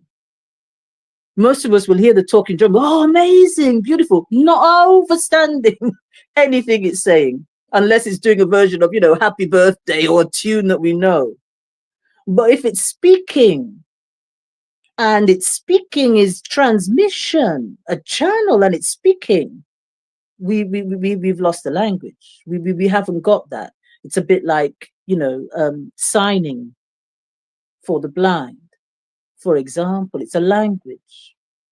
So the musical language, I think, is really important, because it's also our tone. If you think about the sound that we make with our mouths, clicking and, stoops and things like that, the sound factor that we are, and what you were saying about sound being our healing. Now we're using it very much in terms of songs and in terms of crystal bowls and all of those, things that we use, tuning forks that are now, coming in and working at different tones. All of that is now in play. So I think we have to harness that and break the ceiling, break the chains, right, that have been tied to music, so that the generations that are coming up can really hear something different, that they can feel more holistically, without an agenda, but their own. Yeah. I don't know if I'm being a bit. Yeah, you know, you're hitting the notes, and I agree with you 100%. You know, you're hitting it right, and this is basically why we do what we do, just to bring this knowledge out there and to share. And because anyway, you've been spot on, absolutely brilliant. I love that's what I wanted to bring. Yeah, brilliant. And thank you so much. That song by Travis Scott, because I quickly listened to it and looked at the lyrics as you were speaking. It shows him trying to actually send a message of frustration with what, at least that's my understanding as I look quickly right now, of what's going on. But it's still using ratchet music, right? It still has some ratchetness in it, even as his who he is, right? I'm on Ubuntu is still present. He still has ratchetness. So for us, it's to push Travis Scott to a place of truly being grounded, right? By demanding better of him, and and allowing our artists to detach from those who control the music industry by demanding what is uplifting and giving us good frequency. So we shall make sure the demand for Drake and his ratchetness is zero. The demand for Nicki Minaj is zero. It's upon us. It is us who will control this thing. When we as a mass, anyone who hears me, anyone watching today, make sure you share with multiple people so that multiple people hear. That's the importance of that. So that more people can hear this message. Stop following artists who are sending bad frequency. Whether it's the frequency in the tune, whether it's the frequency in the lyrics, whether it's the frequency in the video. It's important too. All of it is important, right? In the Travis Scott song that our sister just shared, Stop Trying to Be God, he starts with sheep, white sheep and a black sheep with some reddish eyes, and another black sheep. Then there's a brown sheep that comes through, but sheep. And recently, Oladele, what have I been saying we are? We've been sheep. They've made us sheep. Through the Bible that they sold us, they told us we are sheep. And guess who the shepherd is? The shepherd has always been a white person in that Bible. In all the books, it was a white person. So why would we not say, oh, we want technology, let's go talk to America. After all, we've declared that the shepherd is white. And Travis Scott's song is showing that sheep, he has an idea of explaining what is going on, but he still hasn't got it right. And it is our job to push him to get it right and to send us music that we want to sit with and share with our children. But yeah, thank you for introducing me to that song. If I can just add a point about sheep, and it's just come up, and I remember there's a song by Sweet Honey in the Rock, a women's group from the US, and they had a song, and sheep comes up in gospel music and spirituals in the US, I think quite a lot. And they have one like sheep, don't you know the Lord? You know, and it's very, very identified animal with Black people and enslavement, and the religion of it is the sheep. And I think you've raised something quite interesting there. And just another point about Travis Scott, the poor boy, he's clamped left, right, and center in what he can do. And it's really down to his self-efficacy to know that he can step out on his own without the frame around him, because the frame is already dismantling and it's him that's holding up the frame rather than the other way around. Right. And if he can choose to just take awareness for a moment, he would rise to where he should truly be, rather than to this thing and burnt down concerts and stuff. As a musician, as a music maker, if he's got that to bring out, you know. So yeah, give thanks. Thank you so much. The other thing I'll say quickly, as Travis Scott's music was playing, because this is the trend now, is there's an auto-tune sound in the top of the music, right? I'm just describing it how I hear it, so I'm not trying to be accurate. For those who are experts in music, don't come shooting your arrows. So as I listen, there's this sound that goes on in this type of music nowadays. That's a very disturbing sound. Whoever understands music and knows what that is, that needs to be removed, because it's very unsettling for the spirit and the brain. It's a binaural sound. It's binaural. So that binaural, it's doing something to the brain.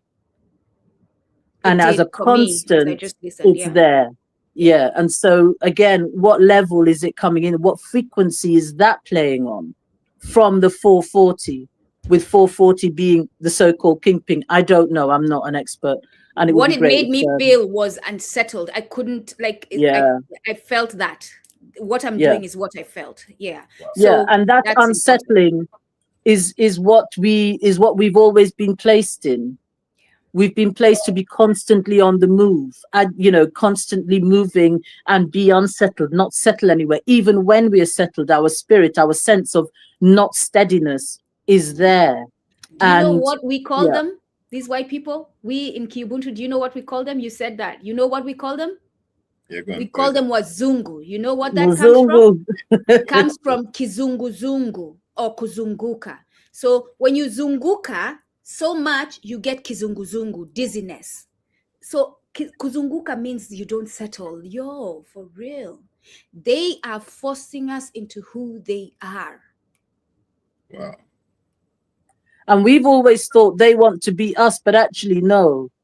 They want to reform us. We are raw material to be reformed. And I'll never forget one of the MPs here and just said to Black people, forget your culture, integrate into what we've got here. It's like, don't even get into that. Just live how we do in Britain. Yeah. And it's that assimilation, that going in, because we know they're a dying breed.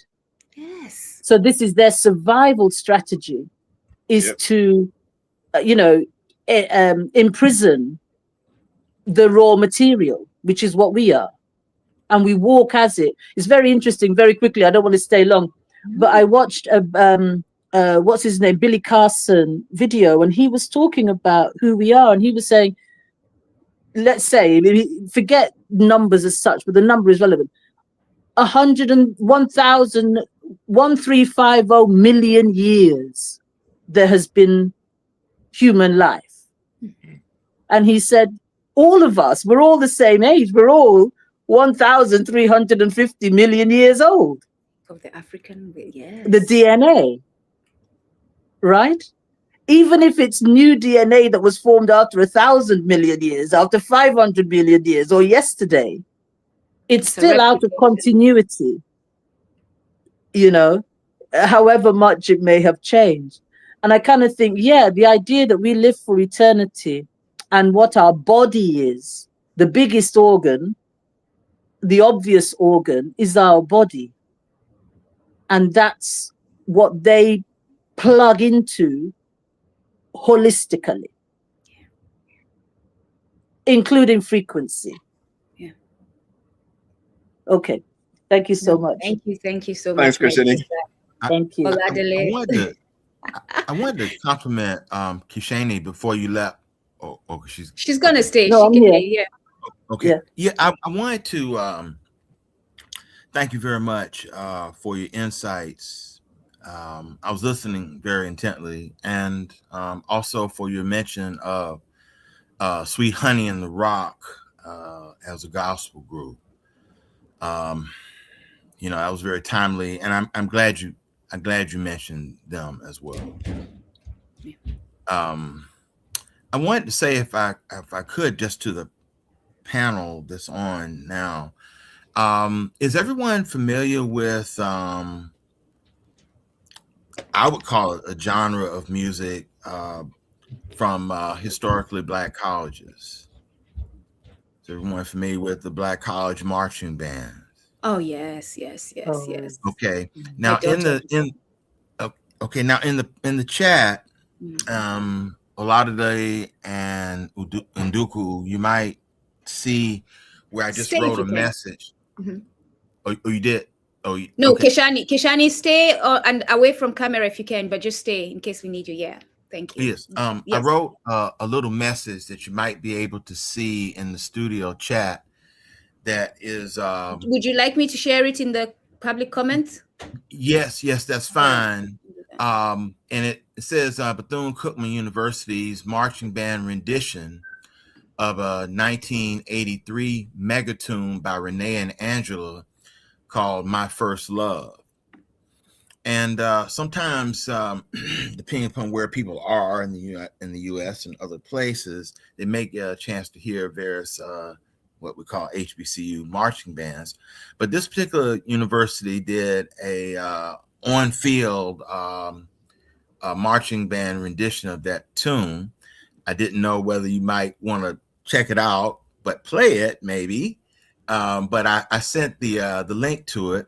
But why I bring that up is because since Kashani had mentioned about instruments, this is interesting because we're taking 300 people roughly playing various instruments that are not the same instruments that were used to actually produce the Renee and Angela tune, My First Love, and making that a musical genre so that people can see the beauty of basically taking an orchestra, putting it on field, and using instruments that are different than the original. For example, on the field, you would not have keyboards.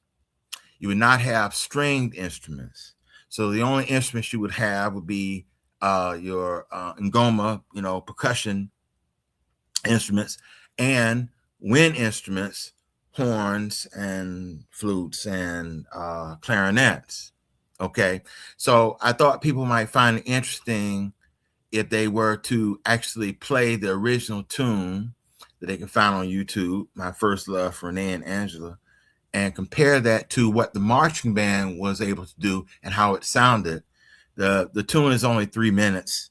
So I don't know if you all may listen to it in the background and say, okay, well, maybe I could play it on air, or Lisa. I would love to play it on air because I'm listening to it now and it's amazing. But as you know, these are not our spaces. We don't make the rules. They will not allow us to play on air. So I shared the link. Just go listen for yourselves. Yeah, I'm listening to it now. It's actually very interesting. I mean, let me see. I can play less than a minute. Let me quickly just play less than a minute. And then we can have Brother Anthony McPhail join the conversation. But before you play it, Nduku, let me ask you both, you and Oladile, what is your impression when you hear a college marching band in terms of the orchestration of their sound versus what you would hear in actual radio? I mean, because I've actually thought that marching band music, HBCU marching band music, should be a genre of music next to gospel, reggae, R&B, soul, jazz. And that's a conversation, and that's a definite conversation to be had. But I see what you're saying, because they change it to suit the dance, the marching, right? So they put and let me quickly play, because your question will be relevant once a little. I'll play a very short, because I'm trying not to violate any community guidelines, rules, right? Rules. So just quickly, any copyright rules? You can hear it. Yeah, we can hear it.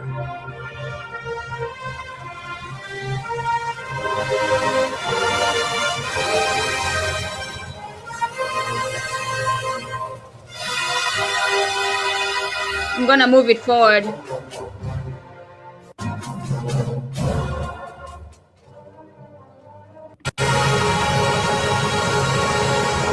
All right, so just to give you a taste, sorry everyone, we can't play the whole thing, just to make sure that we don't violate any copyright rules.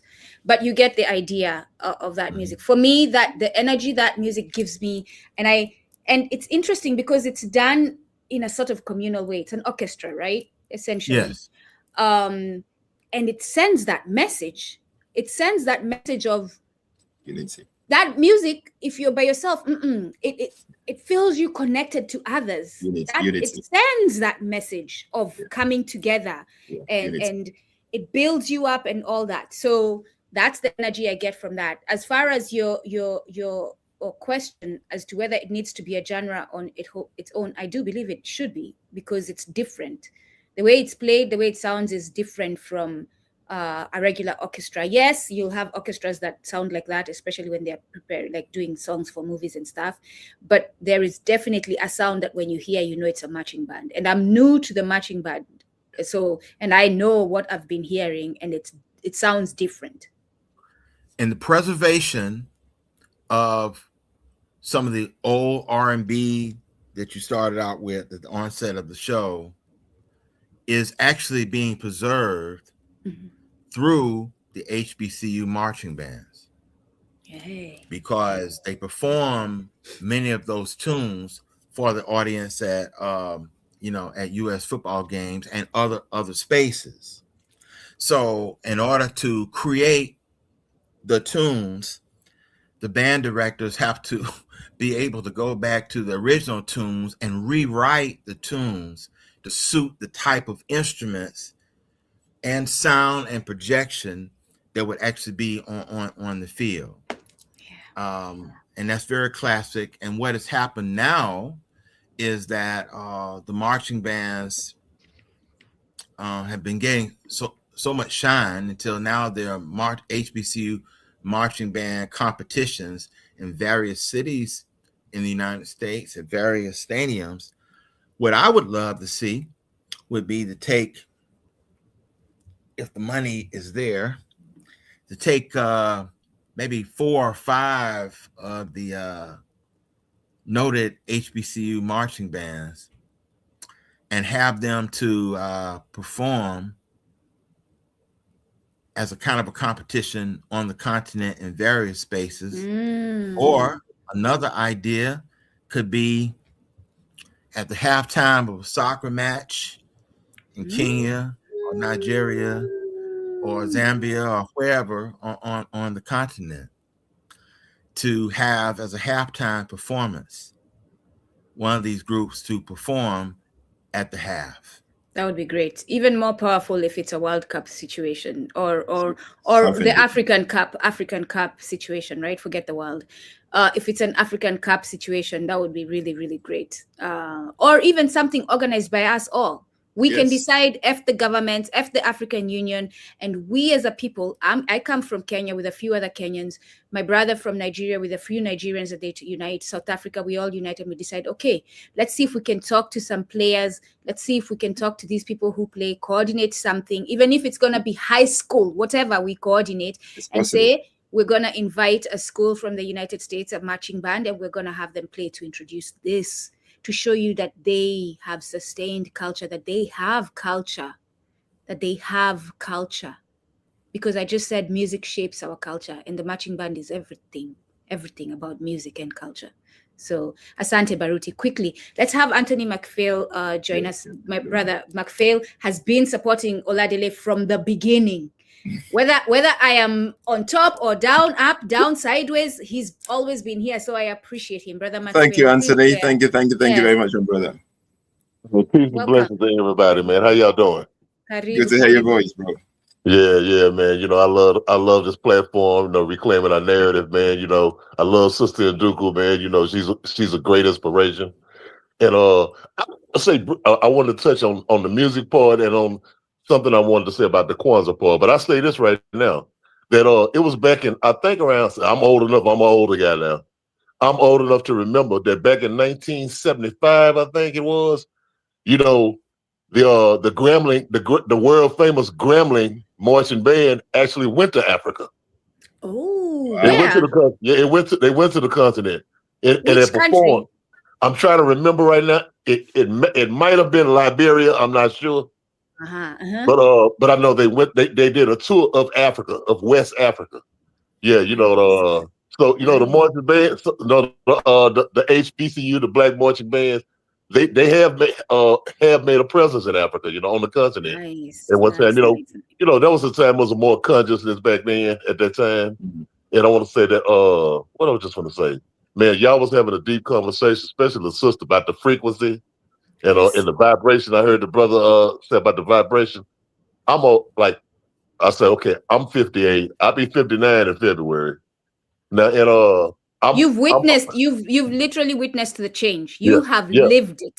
Yeah, I could actually remember back in the 80s, when I remember like when I was like 18, 19, it was this music coming from the Caribbean, from Jamaica called reggae. And I know we all know reggae.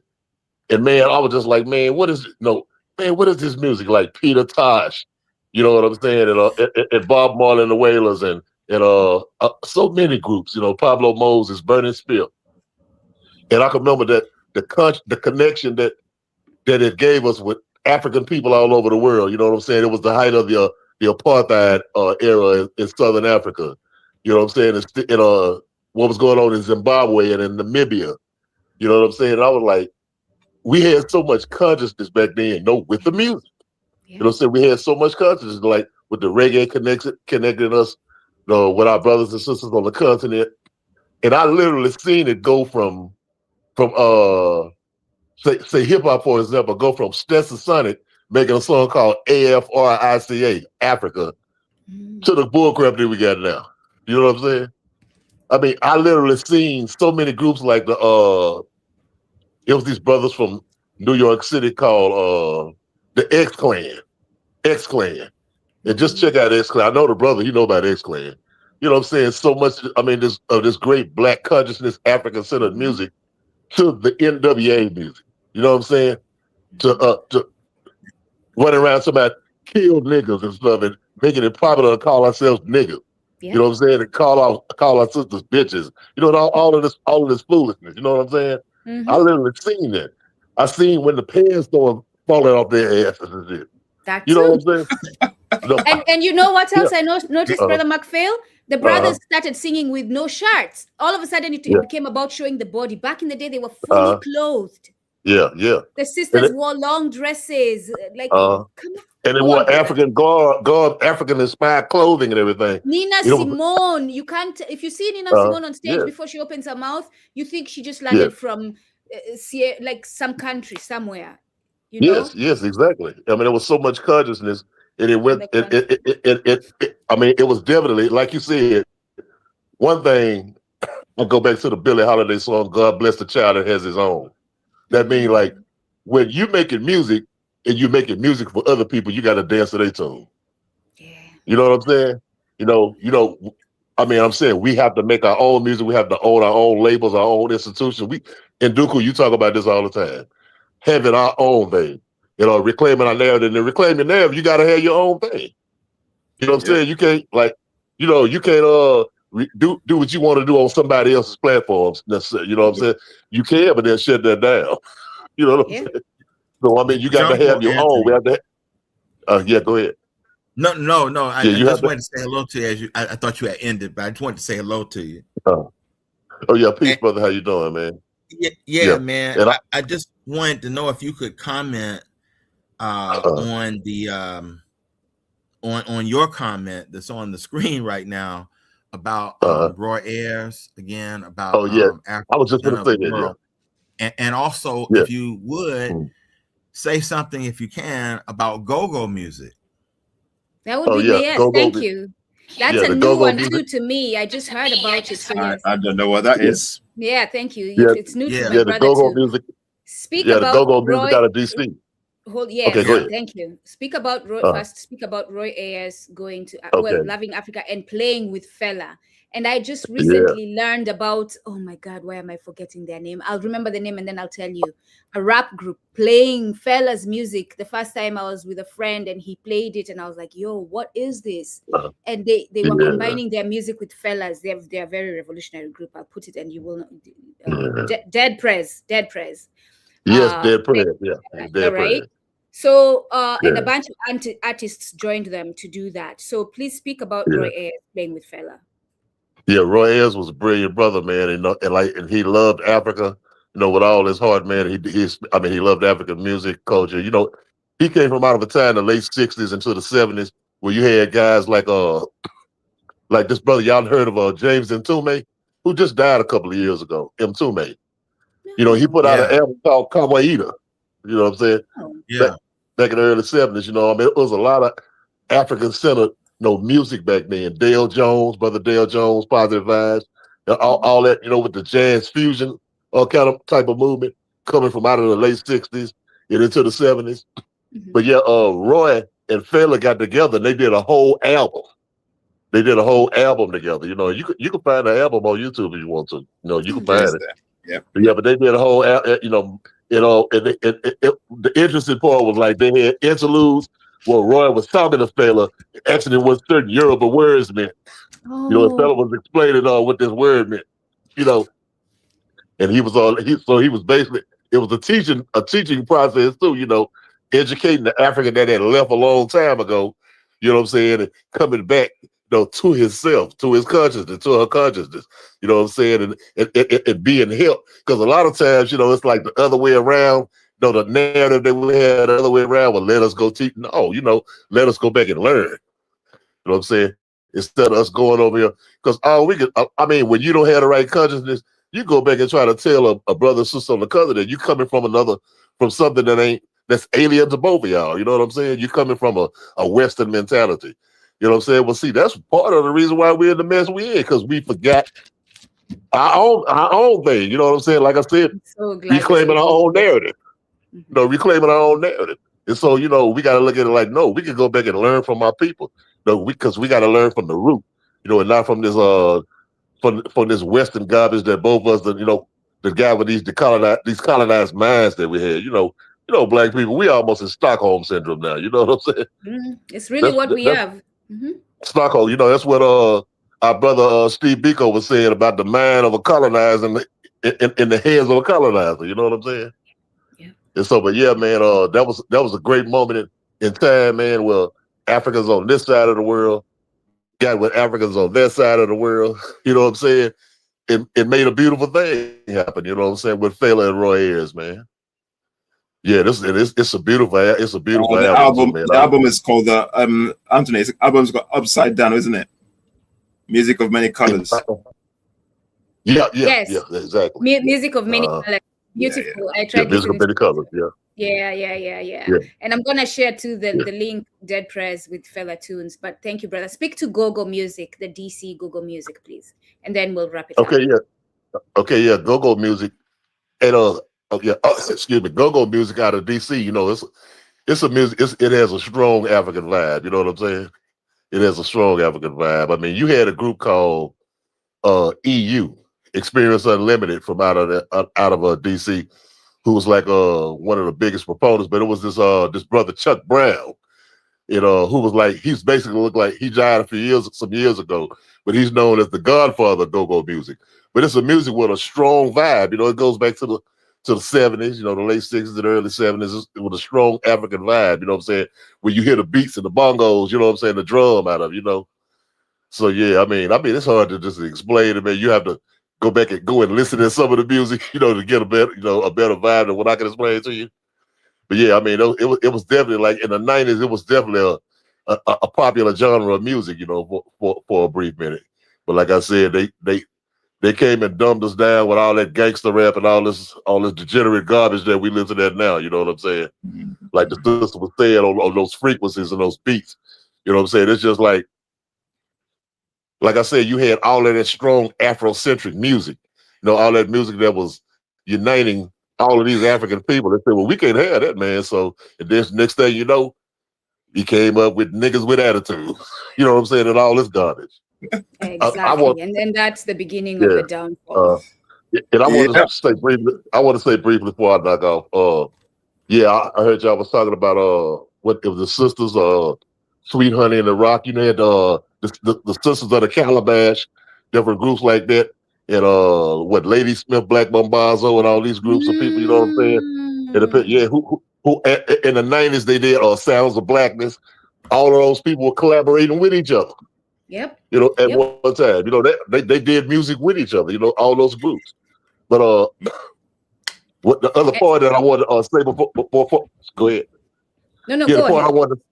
The part I wanted to say was coming from the earlier conversation about Kwanzaa, for example. I wanted to say that Dr. Kalena, you know, Dr. Maulana Kalena, when he was coming up with that, because you know, this was Africans in this part of the world trying to reclaim, you know, our African heritage, our culture and everything, you know, even though we've always had semblance of it, especially if you like me, I'm from the southern United States.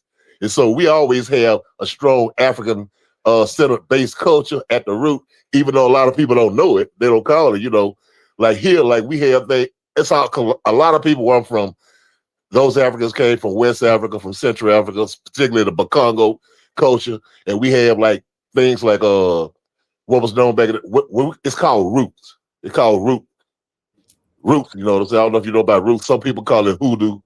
You know what I'm saying? Are you talking about the roots that we use to heal ourselves? Yeah, I mean, you know, it's the medicinal part and the spiritual part, because a lot of like we had people running around, we had like mojo bags and stuff like that. You know, we have to have a whole. I'll send some information to you, dude. What I'm saying, it was African people trying to reclaim, you know, the Africanity in a way. So, because you know, not with the day, not even reclaim it, they were holding onto it. They were holding tight onto it. Yeah, but you know what I'm saying, in a more visible way, you know, you know, away from the whole Christian American Western thing that we had always had. So anyway, that's what I think Dr. Karenga was trying to do. And I had conversations with other African brothers and sisters who was like, well, what is that, man? We don't do that in Africa, you know, like this Kwanzaa thing. It was a sister from Kenya. Now she's from I think she was from Kenya. She had a show. She used to be on with Swahili Nation. And she used to be on our podcast, Better Medicine. And her name was Tanzan African Mind. And Tanzan, we used to have this conversation where she would say, well, you know, we don't do Kwanzaa over there. I said, and I was saying, like, but sister, it is that, it's not called that. No, but it's okay. Like Dr. Karenga had a friend, a colleague. But I'm saying, listen to me carefully, real quick, dude. Dr. Karenga had a colleague. It was a sister from Southern Africa, from Azania, Southern Africa. She had a big influence on Kwanzaa. Okay, now see, the Kwanzaa celebration started like in December 26th. It's early January. In Southern Africa, among the Zulu people, it's the first fruit harvest that starts around the same, goes in the same time. And see, this sister was a Zulu sister, and she was instrumental in Dr. Karenga's forming of Kwanzaa. You know, I mean, it's not a mystery that it started at the same time that the Zulu first fruit harvest started. I hope he accepts, at least he receives the invitation and accepts it, because he will be the best person to tell us this, right? Exactly, 100%. He can tell us his experience on how he came about this whole celebration. That's great to hear from him. And how he feels about us expanding it. Yeah, but I want to say, man, it was a joy being here. I finally made it here. I didn't think I was going to be able to get on. Thank you for being patient. And hey, man, you know, sister, and Duke, you know, big respect to you all the time, and to the brother and all of the panel, man. So I just knock off and listen. Y'all take it easy. To you as well. Yeah, thank you, Anthony. Thank you very much. Thank you so much. So to the family, Oladele, I don't know if you have anything to say. I'm talked out. I'm happy we did this. Thank you all for joining us. Thank you for joining us, guys. And we'll see you next week. Baruch, you want to say something? Yes, I wanted to make one comment again. So I'm glad Anthony made the comment about the Impala Festival. That was one of the first fruit holidays that is documented in one of Dr. Karenga's books, when he talks about the formulation of Kwanzaa, about looking at first fruit festivals all over the continent and synthesizing those into what would be the Kwanzaa festival, you know, in the United States. And it's interesting that Brother Anthony brought up about the Impala Festival, because I wanted to just end with a comment that Kwanzaa has been celebrated in South Africa for between 15 to 20 years now in various spots. And there was a news clip from a couple of years ago from SABC News, South African Broadcast News, of which one of the reporters went out to one of the celebrations that was being celebrated. It was not in, you know, Johannesburg or Durban. It was one of the smaller areas, maybe outside of one of those cities. And the celebration was going on, and the reporter was speaking to one of the organizers and was asking about the Kwanzaa celebration. And one of the organizers said, we're so glad to see that Kwanzaa has revisited us. So the reporter said, revisited us. I thought that Kwanzaa was created in the United States. And the person said that many of the ingredients of Kwanzaa, in terms of the first fruit harvest ideas, are right from here. Yeah. And she was talking about right from South Africa. And said, so the way that we see it, she was saying, as in South Africans see it as Kwanzaa was taken from here in terms of its basic ingredients, celebrated, cultivated, and customized by our African children out there.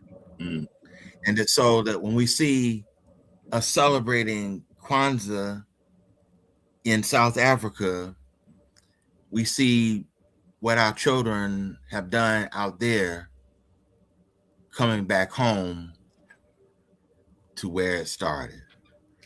Baruti, go on. And it's interesting because it's not just South Africa where it came from, because the same principles are in East Africa. They're in this is the Ubuntu people. The language is Ubuntu, right? So it makes sense that any Ubuntu person will recognize this, which is eventually what I did when I opened my heart to understanding instead of criticizing. But also, it is familiar to Oladile. The same principles are familiar to him under different names. These are things that Africans can recognize anywhere they are. And the best place, if anyone is looking, if you're being challenged to prove this, to find the evidence of these principles is in the Proverbs. Look at all the Proverbs, be it Yoruba Proverbs, be it Igbo Proverbs. Look at all the Proverbs, you'll see the similarity of who we are. Our similarity lies in those Proverbs. They will have a proverb, I will have the same proverb in my people's way of saying it. So if you want to see Kwanzaa, look at the African Proverbs, you'll find it there. Because the Proverbs built culture. They still build culture today to those who are holding on to them. I thank you so much, Baruti, for joining us. Like I said, we are in control. Only we. It doesn't matter whether the artists accept or not. They're going to be broke artists if they don't accept the change. And that's what we should ensure. We should ensure that they're broke artists, that Drake goes broke as long as he's producing the music he's producing. That Nicki Minaj can never afford anything. Yes, that she's losing her home and everything as long as she's sending that frequency. And it's okay for me to wish that, because she needs to have incentive to do the right thing, because clearly knowing that it's wrong is not enough for her. So she needs to feel pain so that she can understand pain. And they need to all feel pain in their own perspective, what pain is, because for them, pain is being broke, so that they can understand the pain that a lot of us are actually feeling. So if it means sending them into brokenness and coming back to cry to us for help, let's send them there so that they can make the music that we want to hear, the music that we want future generations to hear. Oladile. Thank you all, Karibuni, Asante. Yeah, thank you very much, guys. And in everything we're saying, everything we're doing, is basically find ourselves as Africans. That's all we're saying. Just get back to the basics, get back to roots, get back to Ubuntu. In my language, is basically, you cannot do it on your own. You have to do it in community. And this is who we are as Africans. Let's get back to that. The moment we get back into community, we're flying. We're down here because we're basically following the frequencies that we don't align with. And that's the challenge. Asante Kesheni, Brother McPhail, Verona, all of you who just jumped in and joined the conversation, to everyone else who wanted to and did not but shared in the chat, to everyone else who joined listening, to all who are going to share and continue to support us. Asanteni, Kila Laheri, Kwaherini. Stop, don't move. We're going to play Brother Sam's music he is working to bring back that tune that centers us.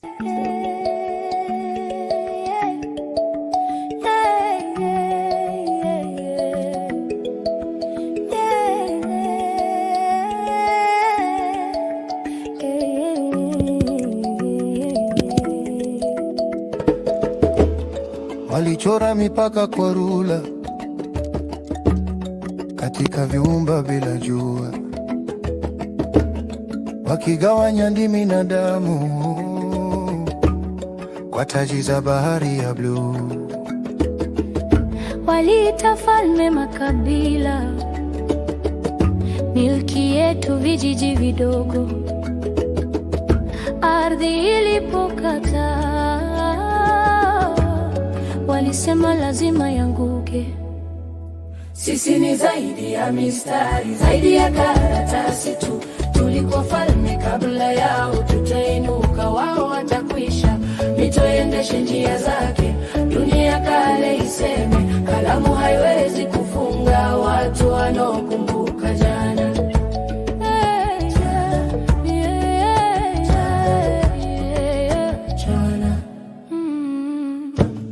Walipima dhahabu vitabuni, si hadithi za mchangani. Walipiga ramani mifupa ya falme wasizozijua. Waliipa Nile jina jipya na moyo wa Kongo. Walidai Nile kwa wino kufanya ushindi sana.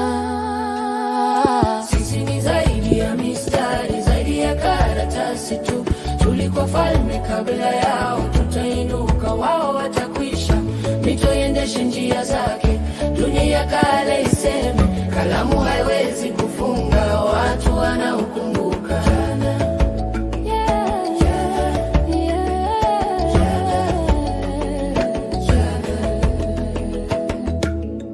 Kila kovu linakumbuka uongo wa ramani, mipaka ya tamaa na hofu bado zinatesa roho. Upepo unavuma majina kupitia mabonde na vumbi. Ngoma zinazungumza habari kabla dunia kugawanya. Sisi ni zaidi ya mistari, zaidi ya karatasi tu. Tulikuwa falme kabla yao, tutainuka wao watakwisha. Mito iendeshe njia zake, dunia kale iseme. Kalamu haiwezi kufunga watu wanaokumbuka jana.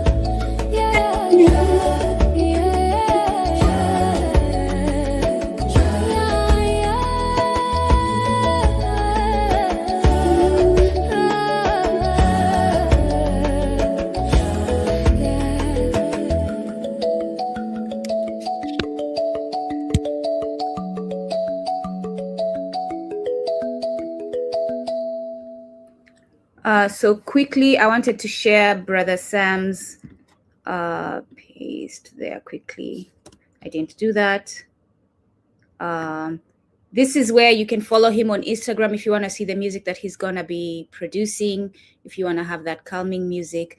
What this song essentially is saying, the pen that was used to divide our borders, to divide us as a people and place those borders, cannot disrupt, cannot change a people who are remembering their past. That's essentially what it's saying. So let's remember our past and let's continue to restore it. Asanteni, kwaherini, kila laheri. Bye.